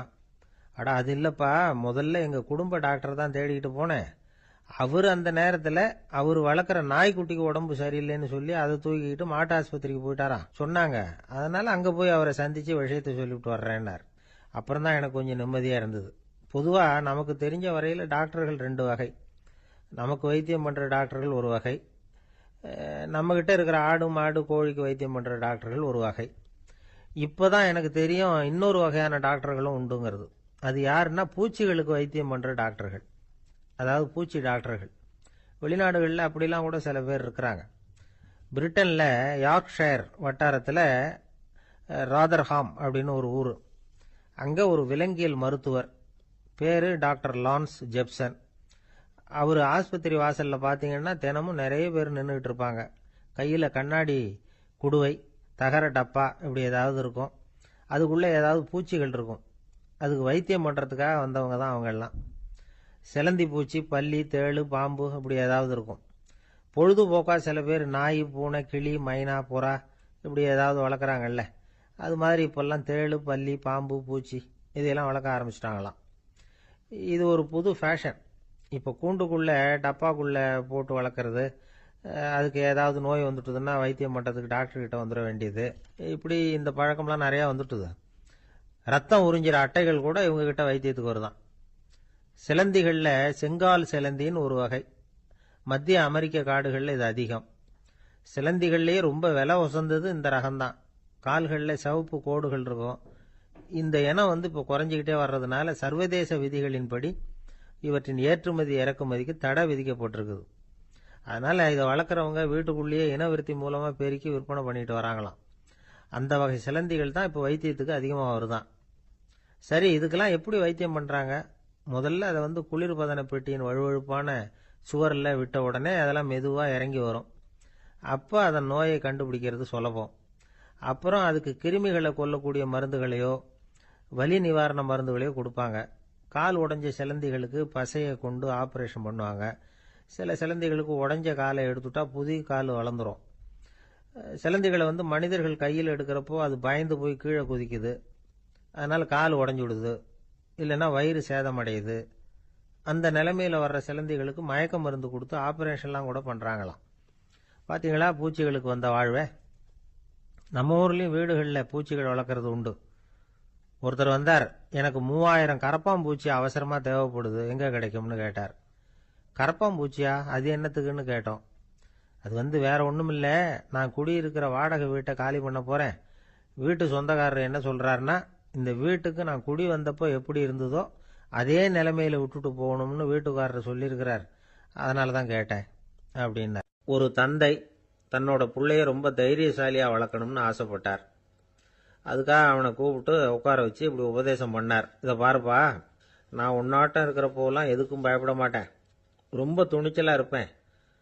ஒரு நாள் ஒரு அப்பாவி எலிய ஒரு பூனை துரத்திட்டு ஓடிச்சு. நான் உடனே என்ன செஞ்சேன் தெரியுமா? அந்த பூனையை பிடிச்சேன். அது வாலில் ஒரு பட்டாசு சரத்தை கட்டினேன், கொளுத்தி விட்டேன். படபடன்னு வெடிக்க ஆரம்பிச்சுட்டுது. அது துள்ளிக்கிட்டு அங்கேயும் இங்கேயும் ஓடி இருக்கு பாரு ஓட்டம், ரொம்ப தமாஷு அப்படின்னார் அப்பா. இப்படி சொல்லிவிட்டு பையனை பார்த்து, இதை கேட்கறதுக்கு உனக்கும் துணிச்சல் வருதா? நான் என்னுடைய செயலை நீ கேட்குறப்போ உனக்கு துணிச்சல் வருதா அப்படின்னு கேட்டார். வருதுன்னா பையன். எப்படின்னா அப்படிங்கிற விவரத்தையும் சொன்னான் அவன். அதாவது எலியை விரட்டினத்துக்காக பூனை வாலில் பட்டாசு கொளுத்துனீங்க நீங்க, பூனையை விரட்டினத்துக்காக உங்க கழுத்துல பட்டாசு சரத்தை மாட்டினா என்னன்னு தோணுது எனக்கு அப்படின்னு நான் பையன். பையனோட துணிச்சல் அப்பாவே நடுங்க வச்சுட்டுது. அது சரி, ஒரு அப்பா பிள்ளைக்கு இப்படியா உபதேசம் பண்றது? எல்லாருக்கிட்டையும் அன்பா பழகிறது எப்படி அப்படின்னு சொல்லி கொடுக்கணும். பிஞ்சு உள்ளங்கள்ல நெஞ்ச தூவலாமா? ஒரு நாள் விநாயகர் ஒரு பூனையோட விளையாடிக்கிட்டு இருந்தாராம். அப்படி ஆசையா விளையாடிக்கிட்டு இருந்தப்ப அவரோட கை நகம் தவறுதலா பூனையோட முகத்துல பட்டுட்டுதான். அது ஒரு சின்ன கீறலை உண்டாகி விட்டுது. அப்பா அவர் அதை ஒரு பெருசா நினைக்கல. கொஞ்ச நேரத்துக்கு அப்புறம் விநாயகர் வீட்டுக்கு வந்தார். அவங்க அம்மா பார்வதி தேவியை பார்த்தார். பார்வதி தேவி கன்னத்துல விரலால கீறினது மாதிரி ஒரு அடையாளம் இருந்தது. விநாயகருக்கு அதிர்ச்சி, ஆச்சரியம். நம்ம அம்மா இந்த உலகத்துக்கே தாயார். அப்பேற்பட்ட அவங்க முகத்திலேயே கீறலை உண்டாக்கக்கூடியவங்க யாரா இருக்க முடியும் அப்படின்னு யோசனை பண்ணார். தாயே, உன்னுடைய கன்னத்தில் இந்த வடு எப்படிம்மா ஏற்பட்டதுன்னு கேட்டார். குழந்தாய், இது நீ செஞ்ச காரியம்தான்ப்பா. உன்னுடைய கை நகம் கீறினதுனால ஏற்பட்ட வடு தான் இது அப்படின்னாங்க அவங்க. விநாயகர் திடுக்கிட்டு போட்டார். எப்படிம்மா அது? நான் எந்த காலத்திலையும் உன்னை அப்படி கீறினதாக எனக்கு நினைவு இல்லையே அப்படின்னார். இன்னைக்கு காலையில் ஒரு பூனையை கீறினதை நீ மறந்துட்டியா அப்படின்னாங்க அந்த அம்மா. விநாயகர் திகைச்சு போய் நின்னார். பார்வதி தேவி சொன்னாங்க, இதை பார்ப்பா, இந்த உலகத்தில் இருக்கக்கூடிய எல்லா உயிர்கள்லையும் நான் இருக்கிறேன். நான் தான் இந்த உலகமாக ஆகியிருக்கிறேன். ஆகையினால நீ யாரை துன்புறுத்தினாலும் அது உண்மையிலேயே என்ன துன்புறுத்தினதாக தான் வந்து முடியும் அப்படின்னாங்க. விநாயகர் மனசுக்குள்ள ஒரு வெளிச்சம் ஏற்பட்டுதான். அதுக்கப்புறம் அவர் யாரையுமே கல்யாணம் பண்ணிக்காததுக்கு அதுதான் காரணமா. இந்த உலகத்தில் எல்லாரையும், இங்கே இருக்கிற எல்லாத்தையும் தாயின் வடிவமாக அவர் பார்க்க ஆரம்பிச்சிட்டாராம். குருதேவர் ராமகிருஷ்ணர் இந்த கதையை எடுத்து சொல்லியிருக்கிறார். நபிகள் நாயகம் ஒரு தடவை ஒரு நாற்காலியில் உட்காந்து என்னமோ யோசனை பண்ணிட்டு இருந்திருக்கிறார். அப்போ அவரோட உடையில ஒரு கீழ்ப்பகுதி தரையில் படிஞ்சு கிடந்திருக்குது. அங்கே விளையாடிக்கிட்டு இருந்த ஒரு பூனை அது மேலே வந்து படுத்து தூங்கி போச்சு. தொழுகை செய்ய வேண்டிய நேரம் வந்துட்டது. நபிகள் நாயகம் எழுந்திருக்க பார்த்தார். அப்போதான் பூனை தன்னோட உடை மேலே படுத்து தூங்கிட்டு இருக்கிறது கண்ணில் படுது. பூனையோட தூக்கத்தை கலைக்க விரும்பல அவர். தன்னுடைய சகோதரியை கூப்பிட்டார். ஒரு கத்திரிக்கோல் எடுத்துட்டு வர சொன்னார். பூனை படுத்திருந்த உடை பகுதி மட்டும் இருக்குல்ல, அதை மட்டும் அதோட கத்திரிச்சு விட்டுட்டு அதுக்கப்புறம் அவர் எழுந்திரிச்சு தொழுகைக்கு போனாராம். அதாவது பிற உயிர்கள் கிட்ட எப்படி அன்பு காட்டணுங்கிறத பெரியவங்க எவ்வளவோ விதத்தில் நமக்கு எடுத்து காட்டியிருக்கிறாங்க. இருந்தாலும் எத்தனை பேர் மனசில் அதெல்லாம் உரைச்சிருக்குது? நாமளும் நம்ம ட்ரெஸ்ஸு மேலே ஒரு பூனை படுத்திருந்தா ஒரு கத்திரிக்கோலை தான் தேடுவோம், எடுத்துகிட்டு வர சொல்லுவோம். துணியை வெட்டுறதுக்கு பதிலாக இல்லை அதோட வாழை வெட்டினா என்ன அப்படின்னு தோணும். ஒரு ஆள் ரொம்ப பிரியமாக ஒரு பூனையை ஆற்றுல குளிப்பாட்டிக்கிட்டு இருந்தானா. எப்படி? அந்த பூனையை ஆற்று தண்ணியில் அமுக்கி அமுக்கி குளிப்பாட்டிக்கிட்டு இருக்கிறான். அந்த வழியாக போன பெரிய ஒருத்தர் இதை பார்த்தார். இதை பார்ப்பா, பூனையை அது மாதிரி ஆற்று தண்ணியில் அமுக்கி குளிப்பாட்டாத, மூச்சு திணறி செத்து போடும் அப்படின்னு அட்வைஸ் பண்ணார். நீ போய் அவன் வேலையை பார்த்துக்கிட்டு, எனக்கு எல்லாம் தெரியும்னா இவன். சரின்னு அவர் போயிட்டார். கொஞ்ச நேரம் கழித்து அவரே அந்த வழியாக திரும்பி வந்துக்கிட்டு இருந்தார். ஆற்றுல பூனையை குளிப்பாட்டிக்கிட்டு இருந்தவன் அழுதுகிட்டு உட்காந்துருக்கிறான். பக்கத்தில் அந்த பூனை செத்து கிடக்குது. இதை பார்த்தார் பெரியவர். நான் தான் அப்போவே சொன்னேனே அந்த பூனையை ஆற்றுல நினைக்காதேன்னு, அதை கேட்டிருந்தா இப்படி ஆயிருக்குமா அப்படின்னார். அந்த ஆள் கோபமாக இவரை முறைச்சி பார்த்தான். அட போய்யா, இந்த பூனை ஆற்றுல குளிச்சதுனால ஒன்றும் செத்து போகல, குளிச்சதுக்கு அப்புறம் அதோட உடம்பு ஈரமாக இருக்குதுன்னு அதை புழிஞ்சேன், அதனால தான் இப்படி ஆயிட்டுது அப்படின்னு நானா. உலகத்தில் எது எதுக்கும் ஆராய்ச்சி கூடங்கள் இருக்குதுல்ல, அது மாதிரி தூக்கத்தை பற்றி ஆராய்ச்சி பண்ணுறதுக்கு ஒரு ஆராய்ச்சி கூடம் இருக்குது. அப்படி ஆராய்ச்சி பண்ணணும்னா அதுக்கு மூழ்கிக்கிட்டு இருக்கணும்ல. அதனால தான் அந்த ஆராய்ச்சி கூடம் இங்கே இல்லை. அமெரிக்காவில் பாஸ்டன் பல்கலைக்கழக மருத்துவமனையில் அது இருக்குது. அங்கே தூக்கத்தை பற்றி பலவிதமான ஆராய்ச்சிகள் பண்ணிகிட்டு இருக்கிறாங்க. அந்த ஆராய்ச்சி கூடத்தில் இயக்குனராக இருக்கிற ஒரு நிபுணர், அவர் என்ன சொல்கிறார் தெரியுமா? உங்களுக்கு தூக்கம் வரலையா, நீங்கள் நல்லா தூங்குறதுக்கு தாராளமாக சில யோசனைகளை என்னால் சொல்ல முடியும் அப்படிங்கிறார். யோசனை தானே, காசா பணமாக கேட்டு வச்சுக்கலாமே. உணவு, மனநிலை, தூங்கும் இடத்தோட சூழ்நிலை, படுக்கைக்கு செல்கிறப்போ உள்ள பழக்க வழக்கங்கள், இது காரணமாக ஒருத்தருக்கு தூக்கம் வராமல் போகலாம். தூக்கம் வராததுக்கு இதுதான் காரணம்னா அதையெல்லாம் சுலபமாக கட்டுப்படுத்தலாங்கிறார் அவர். தூக்கத்தை வரவழைக்கக்கூடிய ஒரு நல்ல மருந்து உடற்பயிற்சி. ஆனால் ஒன்று, படுக்க போகிற நேரத்தில் இது மாதிரி உடற்பயிற்சிகள் எல்லாம் செய்யக்கூடாது. கொஞ்சம் முன்னாடி பகல்லையே இந்த பயிற்சிகளை செய்கிறது நல்லது. தூக்கம் வராமல் அவதிப்படுறவங்க பிற்பகல் நேரங்களில் காஃபி, டீ இது மாதிரி பானங்களை சாப்பிடக்கூடாது. மது அருந்துறது கூட தூக்கத்தை பாதிக்கும். வெது வெதுப்பான நீரில் குளிக்கிறது, தியானத்தில் ஈடுபடுறது, ஓய்வாக இருக்கிறது, படுக்கிறது, அதாவது படுக்கிறதுக்கு முன்னாடி ஒரு குவளை பால் சாப்பிட்றது, இதெல்லாம் தூக்கத்தை வரவழைக்கிறது ரொம்ப உதவியாக இருக்கும். இன்னொரு விஷயம் என்னென்னா, தூங்கி ஆகணுமேங்கிற கவலை வேண்டியதில்லை. அப்படி நினச்சி கவலைப்படுறதை விட்டுடணும். தூக்கம் வரலையா, உடனே படுக்கையை விட்டு எழுந்திருக்க வேண்டியது. வெளியில் வாங்க, வேறு ஏதாவது வேலையில் ஈடுபடுங்க, கொஞ்சம் நேரம் உலாவுங்க, அல்லது ஏதாவது ஒரு புஸ்தகத்தை எடுத்து படிங்க. களைப்பு ஏற்பட்டால் மறுபடியும் படுக்கைக்கு போங்க. தூக்கம் தானே வந்துடும். ஒரு விஷயத்தை மட்டும் நல்லா ஞாபகத்தில் வச்சுக்கணும். படுக்கைக்கு போகிறப்போ உங்கள் மற்ற எல்லா பிரச்சனைகளையும் மறந்துடணும். அது எப்படி சார் முடியும்? அந்த நேரம் தானே எல்லா பிரச்சனையும் வரிசையாக ஞாபகத்துக்கு வருது அப்படின்னு நாம் நினைக்கலாம். ஆனால் பழக்கத்தில் அதை நாம் மாற்றிக்க முடியும். கொஞ்சம் முயற்சி பண்ணணும், அவ்வளோதான். இது எல்லாமே ஆராய்ச்சி பண்ணி பார்த்துட்டு அந்த நிபுணர் சொல்கிற கருத்து தான். இன்னொரு விஷயமும் அவர் சொல்கிறார். அது என்னென்னா, உடல் கோளாறு காரணமாக தூக்கம் வராமல் அவதிப்படுறவங்களுக்கெல்லாம் இந்த யோசனைகள் சரியாக வராது அப்படிங்கிறார். அதுக்கெல்லாம் மருத்துவ சிகிச்சை கொடுத்து தான் சரி பண்ணணும். சில பேருக்கு நடு ராத்திரியில் மூச்சு திணறல் ஏற்பட்டு தூக்கம் வராமல் போயிடும். ஊரெல்லாம் தூங்குறப்ப தான் மட்டும் தூங்காமல் மூழ்கிட்டு இருக்கிறது, ஊரெல்லாம் மூழ்கிட்டு இருக்கிறப்போ தான் மட்டும் தூங்குறது, இது மாதிரி கோளாறுகளால் சில பேர் பாதிக்கப்படலாம். காலு தசை முறுக்கிக்கிறதுனால சில பேருக்கு அடிக்கடி விழிப்பு வரலாம். மன அழற்சி காரணமாக சில பேருக்கு தூக்கம் வராது. இது மாதிரி கோளாறுகளுக்கெல்லாம் அதுக்கு தகுந்த மாதிரி சிகிச்சை கொடுத்து தான் சரி பண்ண வேண்டியிருக்கும். எந்த கோளாறும் இல்லாமல் தூக்கம் வரலைன்னா ஆரம்பத்தில் சொன்ன முறைகளை கடைப்பிடிச்சு பார்க்கலாம். தூக்கம் வந்ததுன்னா யோசனை சொன்ன அந்த நிபுணருக்கு நன்றி சொல்லலாம். ஒருத்தர், ஏன் சார் பஸ்ஸில் தூங்குறது கெட்ட பழக்கமானு கேட்டார். இல்லையே, நான் கூட பஸ்ஸில் போகிறப்ப தூங்கிட்டு தானே போவேன் அப்படின்னார் இன்னொருத்தர். அப்புறம் ஏன் என்ன டிரைவர் வேலை வேணாம்னு வீட்டுக்கு அனுப்பி வச்சுட்டாங்க அப்படின்னாராம் அவர். 13வது பாடல். புள்ளின்வாய் கீண்டானே பொல்லா அரக்கனை கிள்ளிக் களைந்தானே, கீர்த்திமை பாடிப்போய் பிள்ளைகள் எல்லோரும் பாவைக் களம் புக்கார், வெள்ளி எழுந்து வியாழம் உறங்கிற்று புள்ளும் சிலம்பினகான், போதறிக் கண்ணினாய் குள்ளக் குளிரக் குடைந்து நீராடாதே பள்ளி கிடத்தியோ, பாவாய் நீ நன்னாளால் கள்ளம் தவிர்ந்து கலந்தேலோர் எம்பாவாய். கண்ணழகு படைத்த பெண் ஒருத்தியை இப்பாசுரத்தால் எழுப்புகிறார்கள். மலரில் உள்ள வண்டுகள் போன்று அழகிய கண்களை உடையவளே, கொக்கு வேடத்தில் வந்து வாயை பிளந்து கண்ணனை விழுங்க எண்ணிய பகாசுரனை அவன் வாயை கிழித்து அழித்த கண்ணபெருமான், கொடியவனான ராவணரது தலைகளை அறுத்து அழித்த ராமபிரான், அவர்களது வீர வரலாறுகளை பாடிக்கொண்டு இளம்பெண்கள் எல்லோரும் பாவை நோன்புக்குரிய இடத்திற்கு எப்போதோ சென்று விட்டனர்.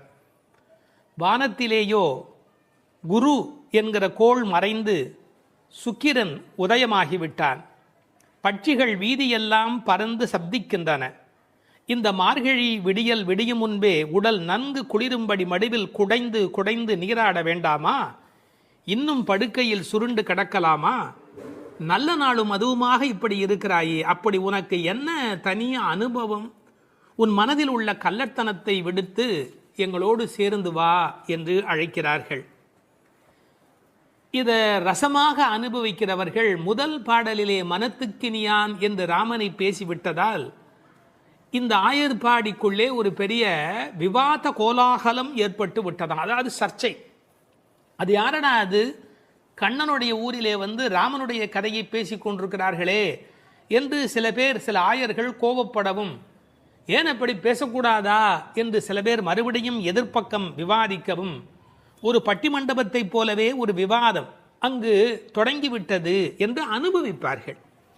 ஏனென்றால் இந்த பாடல் எப்படி வருகிறது? புள்ளின்வாய் கீண்டானி என்று கண்ணபெருமான் பகாசுரனை அழித்த கதையை சொல்லி பிறகு பொல்லா அரக்கனை கிள்ளி களைந்தானே என்று ராமாவதார கதையையும் சேர்த்து பேசுகிறார்கள். அதை எப்படி சொல்லுகிறார்கள்? கண்ணனுடைய ஸ்தலத்தில் ராமனுடைய கதையா என்று ஒருவர் கேட்க, ஏன் முன்பு ராமனை பாடிய காலத்திலே நாம் கண்ணனை சேர்த்து பாடியது இல்லையா? அந்த காரணமாக வருக வருக வருக இங்கே வாமன நம்பி வருக, கரிய குடல் செவ்வவாய் முகத்து என் காகுத்த நம்பி வருக என்று ஆண்டாளே பாடியிருக்கிறாளே.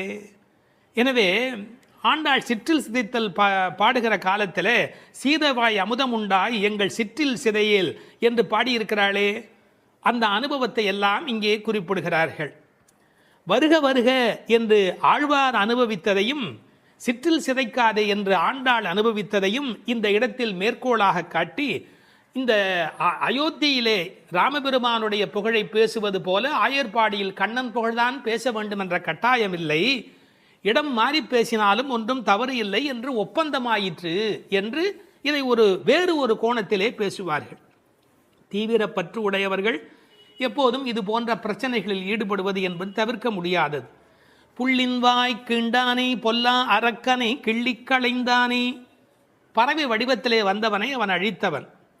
பள்ளத்தில் மேயும் பறவை உருக்கொண்டு கள்ள அசுரன் வருவானை தான் கண்டு புள்ளிதுவென்று பொதுக்கோ வாய்க்கிண்டான், அப்படியே வாய்க்கிண்டிட்டான், அப்படியே கிழித்து எறிந்து விட்டான். அப்படி அழித்த வரலாற்றை சொன்னவர்கள் பொல்லா அரக்கனை கிள்ளிக்களைந்தானே என்று ராவணனை கொன்றதை பேசுகிறார்கள். இந்த எழுப்புகிற பெண்கள் இந்த பாடலை எல்லாம் கருத்தை எல்லாம் சொல்லி எழுப்புகிறார்கள். உரை கண்டவர்கள் கேட்டார்கள், பொல்லா அரக்கன் என்று ராவணனை குறிப்பிட்டால் நல்ல அரக்கன் உண்டோ? என்ன நயம் பாருங்கள். உண்டு, அரக்கர் குலத்தில் பிறந்தாலும் விபீஷணன் நல்ல அரக்கன், ராவணனோ பொல்லா அரக்கன். அவனோடு பெரிதாக போர் செய்தார் என்று சொல்ல முடியாதான், கிள்ளி களைந்தார். தமிழில் ஒரு பழக்கம் உண்டு, யாராவது ரொம்ப அலட்சியமாக நினைச்சா என்ன கிள்ளுக்கிறேன்னு நினைச்சுக்கிட்டியா என்று கேட்பார். அப்படி ராவனுடைய தலைகளை ராமன் கிள்ளினானான், கிள்ளி களைந்தானே. அதுக்கு வேற ஒரு பொருள் உண்டு. தன்முனைப்பு உள்ளவர்கள் பரமாத்மாவால் அழிக்கப்படுவார்கள் என்கிற அந்த உணர்வு 10 தலை ஒருவருக்கு உண்டு என்ற கதையை அப்படியே எடுத்துக்கொள்வதை விட, பன்முகமாக ஆசை தலி விரித்து ஆடுகிற போது ஒருமுகமுடைய பரமாத்மா மனதை நாம் ஒருமுகப்படுத்தினால் நமக்கு உள்ளே இருக்கிற பன்முகம் அழிந்து போகும் என்று உருவகமாக எடுத்துக்கொண்டு அனுபவிப்பவர்களும் உண்டு. இப்படி ராவணனை அழித்த வரலாற்றை பேசி கீர்த்திமை பாடிப்போய் பிள்ளைகள் எல்லோரும் பாவை களம் புக்கார். இந்த நெல் பயிரிடுகிற இடத்துக்கு நெற்களம் என்று பெயர், அதுபோல் பாவையின் நோன்பு நோற்கிற இடத்துக்கு பாவைக்களம் என்று பெயர். யாருடைய புகழை பாடுகிறார்கள்? கீர்த்திமை பாடி, ராமன் கண்ணன் இருவருடைய புகழையும் பாடி, கீர்த்தி புகழை பாடி, பிள்ளைகள் எல்லோரும் சின்ன குழந்தைகளாகிய பெண் பிள்ளைகள் எல்லாரும் சேர்ந்து பாவைக்களம் புக்கார். அவங்கெல்லாம் நோன்பு நோக்கிற இடத்துக்கு போய்விட்டார்கள், நான் மட்டும் உனக்காக இங்கே நின்று கொண்டிருக்கிறேன், சீக்கிரம் வாடி என்பது போல் பேசுகிறார். இப்போது பொழுது வெடிந்து விட்டது என்பதில் அடையாளம் ரொம்ப நுட்பமான ஒரு அடையாளம். வெள்ளி எழுந்து வியாழம் உறங்கிற்று. அதாவது வெள்ளிக்கிழமை தோன்றிவிட்டது, வியாழக்கிழமை முடிந்து விட்டது இல்லை, குரு ஹோரை போய்விட்டது, சுக்கிரஹோரை தொடங்கிவிட்டது. அது இன்னொரு கோணம்.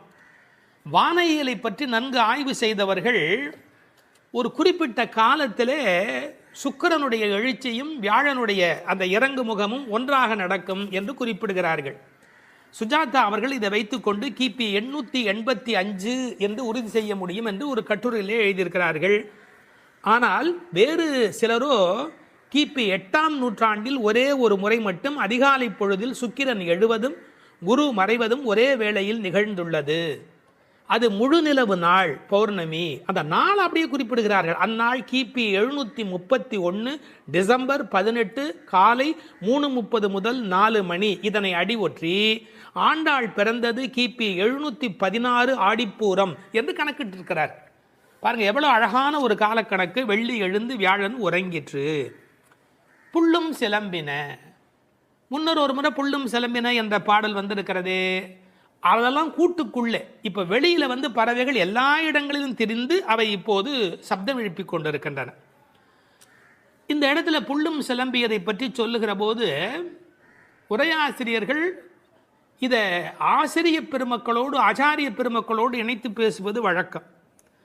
குயில் அதுபோல சில ஆச்சாரியர்கள், கொக்கு அதுபோல, அன்னம் போல, கருடன் போல என்று பறவையோடு அவர்கள் ஓமிக்கத்தக்கவர்கள். கண்டத்வனியிலே, அதாவது குரல் வளத்திலே அவர்கள் குயில் மாதிரி. ஏகாகிர சிந்தையில், எப்போதும் மனம் ஒருமுகமாக இருத்தலில் கொக்கு போல, கொக்கொக்கு கூம்பும் பருவத்து என்பார் திருவள்ளுவர். சாரத்தை கிரகித்துக் கொள்வதிலே அன்னபக்ஷி போல, அன்னத்தைப் போல.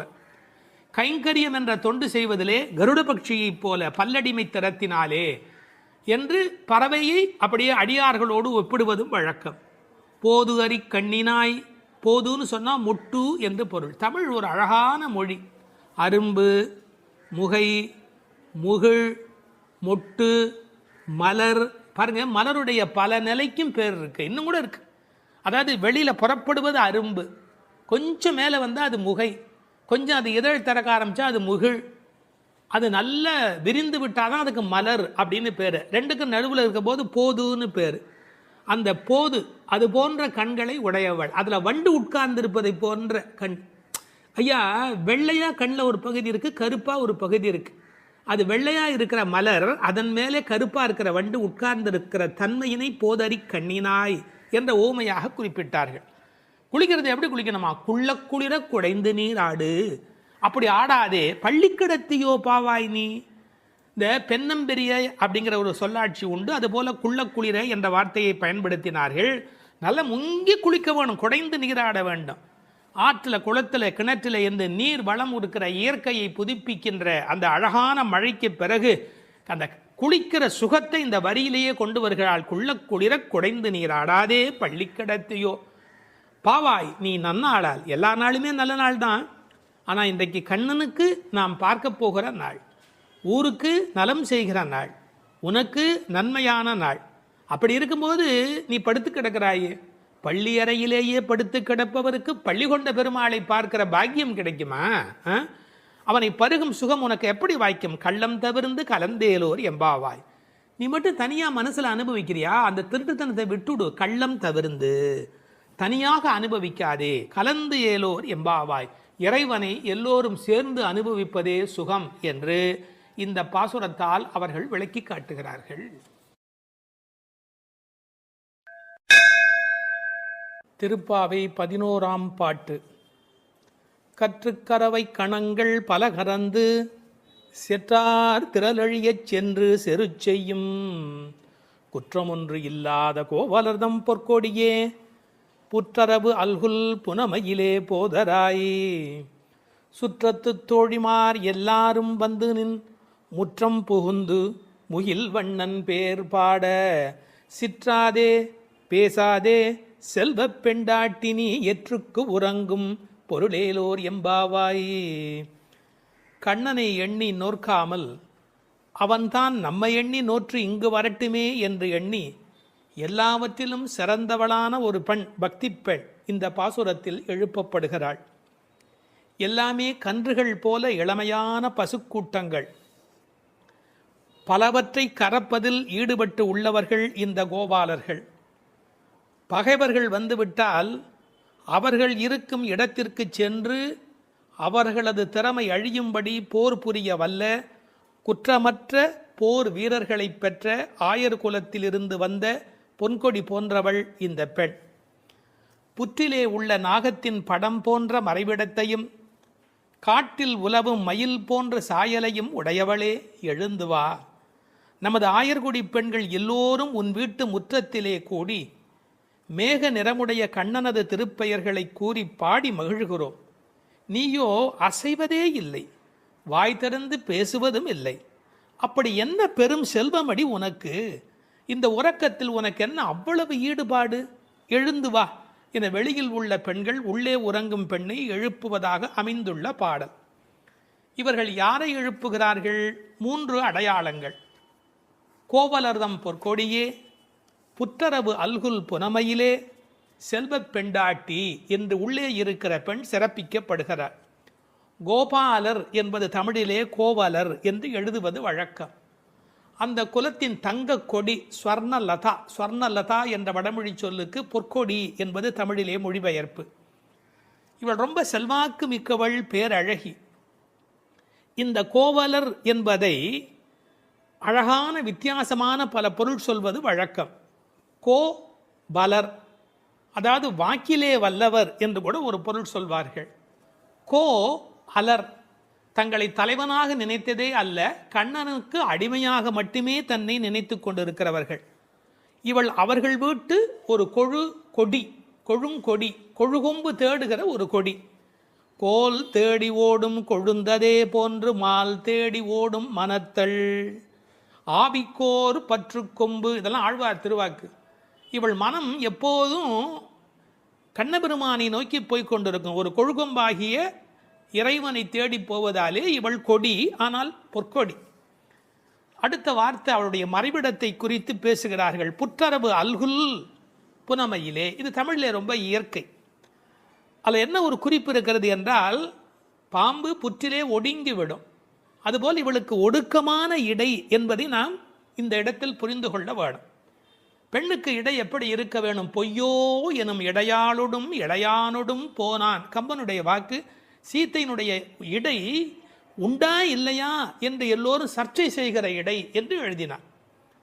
இந்த புற்றரவு அல்குல் என்பதை கொஞ்சம் விளக்கம் சொல்லுகிற ஆச்சாரியர்கள் அது மறைந்திருப்பதையும், குளிர்ச்சி, பாம்பு புற்றுக்குள் மறைந்திருக்கும், புற்றுக்குள்ளே எப்போதும் வெப்பம் குறைவாக இருக்கும். நான் ஒரு குறிப்பு படித்தேன், 23 டிகிரி செல்சியஸ் அந்த சூட்டில் தான் உள்ளே இருக்குமா பாம்பு குடியிருப்பதற்கு விரும்புமா. ஏர் கண்டிஷன் ரூமில் இருக்கிற மாதிரி அந்த குளிர்ச்சி இருந்தால்தான் அது அங்கே இருக்குமா. அதுபோல இந்த பெண்ணின் மறைவிடத்தையும் அவர்கள் குளிர்ச்சி மிக்கது என்று பாடுகிறார்கள். ஆனால் புற்றரவு அல்குல் என்பதை தத்துவார்த்தமாக எடுக்கிற போது ஞானபக்தி மிக்க என்று அதற்கு வேறு இறை பொருள் கொண்டு சொல்லுவது வழக்கம். அடுத்த வார்த்தை புனமையிலே போதராய். மயில் என்று சொன்னால் போராதா, ஏன் புனமயில் என்று சொல்ல வேணும்? நீங்கள் என்னதான் வளர்த்தாலும் ஒரு மிருகக்காட்சி சாலையில் இருக்கிற மயில் அதில் ஒரு வளப்பம் இருக்காது.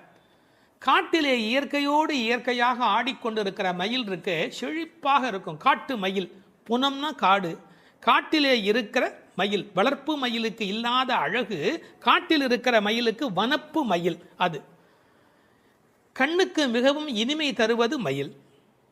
கருங்கண் தோகை மயில் பீலி அணிந்து, கண்ணபெருமான் மயிலை விரும்புகிறவன், அதான் தலைமையிலேயே சூடிக்கொண்டிருக்கிறான்.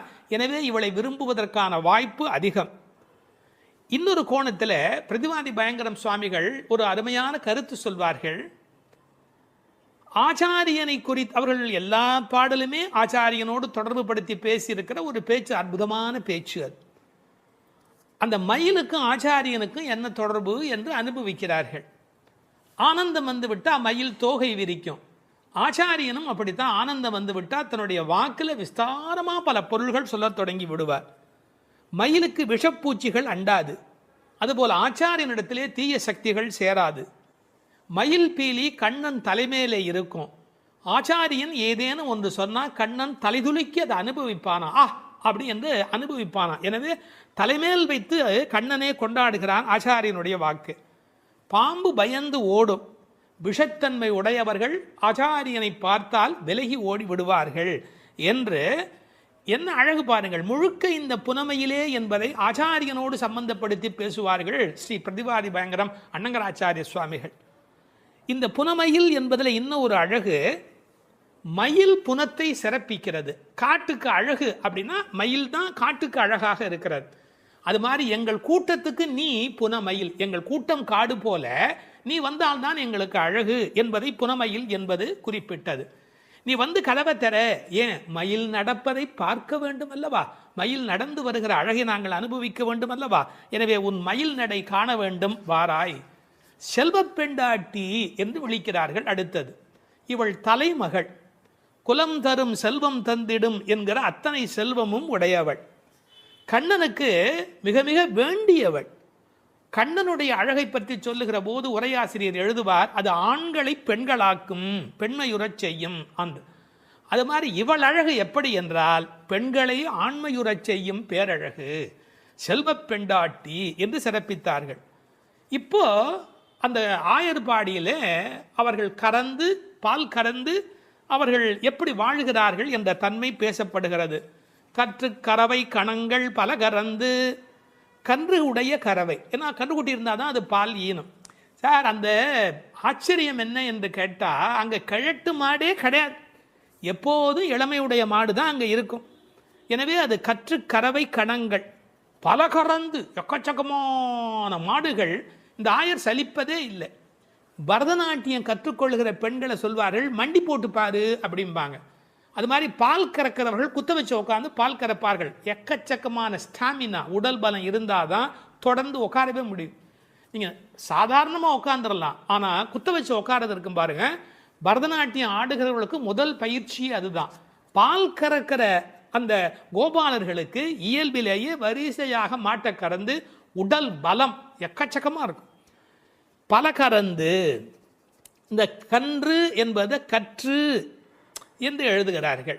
ஏன்னா மெல்லினமாக தான் இருக்கணும் கன்று. அது எப்படி வல்லினம் ஆயிட்டுனா, கண்ணுக்குட்டி மாதிரியா இருக்குது, அதுவே அவ்வளோ வலிமையாக துள்ளி குதிச்சுக்கிட்டு இருக்குது. அப்புறம் கன்றுன்னு எப்படி சொல்கிறது? அது கற்று. இதுக்கும் ஆழமான ஒரு உரை சொல்லுகிற வழக்கம் எப்படின்னா, கல்வி. கற்று அப்படின்னா கல்வியின் மூலமாக.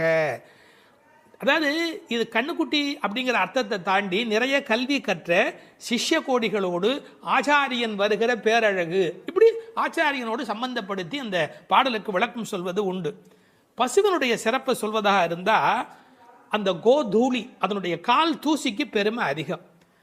அந்த பசுவினுடைய அந்த கொட்டில் இருக்கு இல்லையா, மாட்டு கொட்டில், அங்கே போய் உட்காந்தா மன அமைதி கிடைக்கும். வாழ்க்கையில் மனதில் ரொம்ப அதிக துன்பம் உடையவர்கள் பசுக்கள் குடியிருக்கிற கொட்டிலில் போய் பசுக்களை தொட்டு தடவி கொஞ்ச நேரம் அங்கே இருந்தால் அடைய முடியாத அமைதி அடைவார்கள், நோயிலே இருந்து நீங்குவார்கள்னு இப்போ கண்டுபிடிச்சிருக்கிறாங்க. இப்படி ஒருவரே பல மாடு கடந்து எடுக்கக்கூடிய உடல் பலம் உடையவர்கள். ஆனால் வெறும்னா பால் கறக்கிற ஆட்கள்னு நாம் நினைக்கக்கூடாது. எதிரிகள் யாராவது, எதிரினா இவங்களுக்கு கிடையாது, கண்ணனை எதிர்க்கிறதுக்கு யாராவது வந்தால் செற்றார் திரளழிய சென்று செரு செய்யும். வேடிக்கையாக சொல்லுவாங்க, டே என் ஏரியாவுக்கு வாடா பார்த்துக்கிறேன் அப்படின்னு. அது மாதிரி சிங்கத்தை குகையிலேயே சந்திப்பது போல எதிரிகளுடைய கோட்டைக்கு உள்ளேயே புகுந்து அவர்களை அடித்து நொறுக்குவார்கள். கிருஷ்ணனுடைய எதிரிகளை தங்கள் எதிரிகளாக நினைத்து கொள்வார்கள். செற்றார் திரளழிய சென்று செரு செய்யும். ராமனை பற்றி பாடும்போது சென்று அங்கு தென்னிலங்கை செற்றாய் திரள் போற்றினாலே, இந்த ஆயர்பாடியில் இருக்கிற கோபாலரும் சென்று சண்டையிடுகிறவர்கள். குற்றம் ஒன்றில்லாத கோவலர். அவங்களுக்கு இடக்கை வழக்கை தெரியாது. படித்து வந்தானே சார் விஷமம் பண்ணுவான், கல்வி உள்ளவன் தானே அதிக வம்பு பண்ணுவான். இவங்களுக்கு எந்த குற்றமுமே கிடையாது. அப்படிப்பட்ட கோவலர்தம் பொற்கொடியே. சுற்றத்து தோழிமார் எல்லாரும் வந்து, அத்தனை பேரும் வந்துட்டோம். முடி உன் வீட்டு வாசல்ல நிற்கிறோம். தேகபந்துக்கள் ஆத்ம பந்துக்கள் என்று எல்லாருமா நாங்கள் உன் வீட்டு வாசல்ல வந்து நிற்கிறோம். நீ முற்றம் புகுந்து முகில்வண்ணன் பேர் பாட. உங்கள் வீட்டு கதவை திறந்து நாங்கள் தொட்டி முற்றத்துக்குள்ளேயே வந்து நிற்கிறோம். வீடு கட்டுகிறவர்கள் பழைய காலத்தில் படி, நடை, கூடம், முற்றம், பின்னால் இருக்கிற இடம் வெளி என்று கட்டுவார்கள். நாங்கள் படியை தாண்டி நடையை தாண்டி வீட்டு முற்றத்துக்குள்ளே வந்து பாடுகிறோம். இன்னும் உன் காதில் கேட்கலையா? அணியரங்கன் திருமுற்றத்து அடியார் தங்கள் இன்பமிகு பெரும் குழுவும் கண்டு. பெருமாள் திருமொழியில் இருக்கிற வாக்கு. ரங்கநாதனுடைய முற்றத்தில் வந்து நின்று கொண்டு பாடுவார்கள். அதுபோல நாங்கள் இப்போது பாடிக்கொண்டிருக்கிறோம். முற்றம் புகுந்து முகில் வண்ணன் பேர் பாட. ஒரு அழகு சொல்லட்டுமா? உன்னை புனமயில் என்று வர்ணிக்கிறார்கள். மயில் எப்போ ஆடும்? முகில் பார்த்தா ஆடும். கண்ணன் முகில் வண்ணன், நீ புனமயில், அவனுக்கென்று ஆட பிறந்தவள். முகில் வண்ணன் பேர் பாட சிற்றாதே. சிற்றாதேன்னா அசையாம கிடக்கிறமா, நீ உடம்பு கூட அசையில. நாங்கள் இவ்வளோ பேர் பாடுறோம், ஒரு குலுங்கல் ஒன்றுமே இல்லையே. பேசாதே, பதிலும் நீ பேச மாட்டேங்கிற. செல்வ பெண்டாட்டி, ரொம்ப உனக்கு நாம் கண்ணனுக்கு வேண்டியவன் அப்படிங்கிற ஒரு ஒரு கர்வம் வந்து விட்டதா? செல்வ பெண்டாட்டி நீ எற்றுக்கு உறங்கும் பொருள் ஏலோர் எம்பாவாய். உறக்கத்தில் அர்த்தமே இல்லையேடி, அர்த்தமில்லாத தூக்கத்தில் போய் ஆழ்ந்து கிடக்கிறாயே என்று பேசுவதாக அமைந்திருக்கிறது இந்த பாடல்.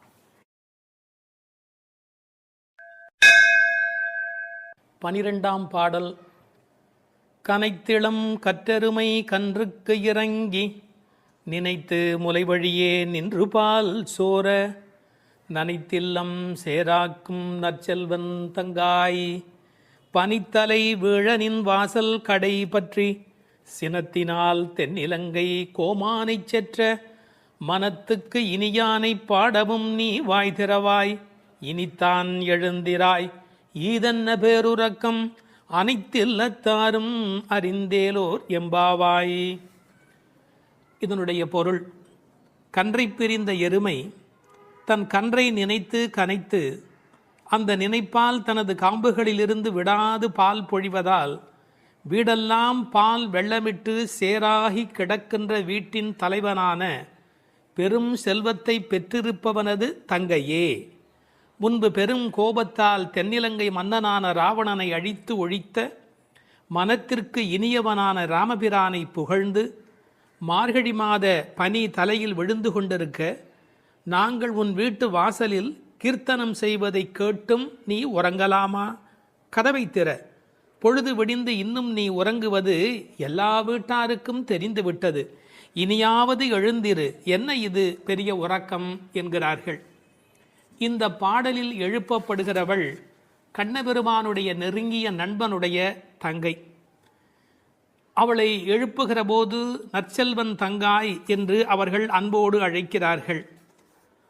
சூழலை முதலில் வர்ணிக்கிறார்கள். ஒரு எருமை அவிழ்த்துவிட்ட பிறகும் பால் கறவாமல் விட்டுவிட்டதால் தன் கன்றை நினைத்து அது பால் பொழிகிறது, அதனால் வீடு சேராகிறது. கனைத்திளம் கற்று எருமை கன்றுக்கு இறங்கி நினைத்து முலைவழியே நின்று பால் சோர என்று பாடலிலே வருகிறது. பக்தி இலக்கியங்களுடைய அடிப்படை நாதமே அன்புதான் பிரமாதம். உண்மையிலேயே வாழ்க்கை ஒரு அறிவுபூர்வமான ஏற்பாடு அல்ல, அது அன்பு பூர்வமான ஒரு ஏற்பாடு. ஒரு எருமையே இப்படி இருக்குமானால் இறைமை என்ற இறை தத்துவத்தில் ஈடுபட்டவர்கள் எவ்வளவு இரக்கத்தோடு இருக்க வேண்டிய கடமை உடையவர்கள். எருமை மாடு கன்றுக்கு இறங்கி பால் சொரிவதை கவிச்சக்கரவர்த்தி கம்பன் பாடிக்காட்டி இருக்கிறார். எருமைகள் பால் பொழிய அன்னக்குஞ்சுகள் அந்த பாலை அருந்தி மகிழ்ந்தன என்று ஒரு கற்பனையிலே பாடுகிறார். சேல் உண்ட ஒன்கணாரின் திரிகின்ற செங்கால் அன்னம் மால் உண்ட நளினப்பள்ளி வளர்த்திய மழலைப் பிள்ளை கால் உண்ட சேற்று மேது கன்று உள்ளி கனைப்பச் சோர்ந்த பால் உண்டு துயில பச்சை தேரை தாலாட்டும் பண்ணை என்று எழுதுகிறார். நாட்டு வளத்தை எழுதுகிற போது தாமரைப்பூவில் உறங்கிக் கொண்டிருக்கிற அன்னக்குஞ்சுகளுக்கு எருமை மாடு தன்னுடைய கன்றை நினைத்து சொரிந்த பால் அவைகளுக்கு கிடைத்தன என்று கோசல நாட்டு வளத்தை பாடுகிற போது குறிப்பிடுகிறார். உண்மையிலேயே இந்த எருமைகள் இப்படி பால் கறக்கும் என்கிற தன்மையினை வேறு ஒரு வகையில் சங்க இலக்கியத்தில் ஒரு புலவர் பாடிக்காட்டி இருக்கிறார். வெள்ளி வீதியார் என்ற ஒரு புலவர். அவர் வேறு ஒரு கோணத்தில் சொல்லுகிறார். காமத்தை பற்றி பாடுகிற போது தலைவன் வந்து எங்களை அனுபவிக்கவில்லை, எங்கள் இளமையோ வீணாகிறது, எங்களுக்கும் பயனில்லை அவனுக்கும் பயனில்லை, உடம்பில் பசலை நோய் வந்து துன்பப்படுகிறேன் என்று எழுதுகிறார். கன்றும் உண்ணாது கலத்தினும் படாது நல் ஆண் தீம்பால் நிலத்து உக்காங்கு, அவர் பசு என்று எழுதுகிறார். இது சங்க இலக்கிய பாடல். ஆண்டாள் சங்க இலக்கியங்களை படித்தவள் என்பதற்கு இது ஒரு அடையாளம். கன்றும் உண்ணாது கலத்தினும் படாது நல்லான் தீம்பால் நிலத்து உக்காங்கு எனக்கும் ஆகாது என்னைக்கும் உதவாது பசலை உணியர் வேண்டும் என்று குறுந்தொகையிலே வெள்ளி வீதியார் என்ற புலவர் எழுதி காட்டியிருக்கிறார்.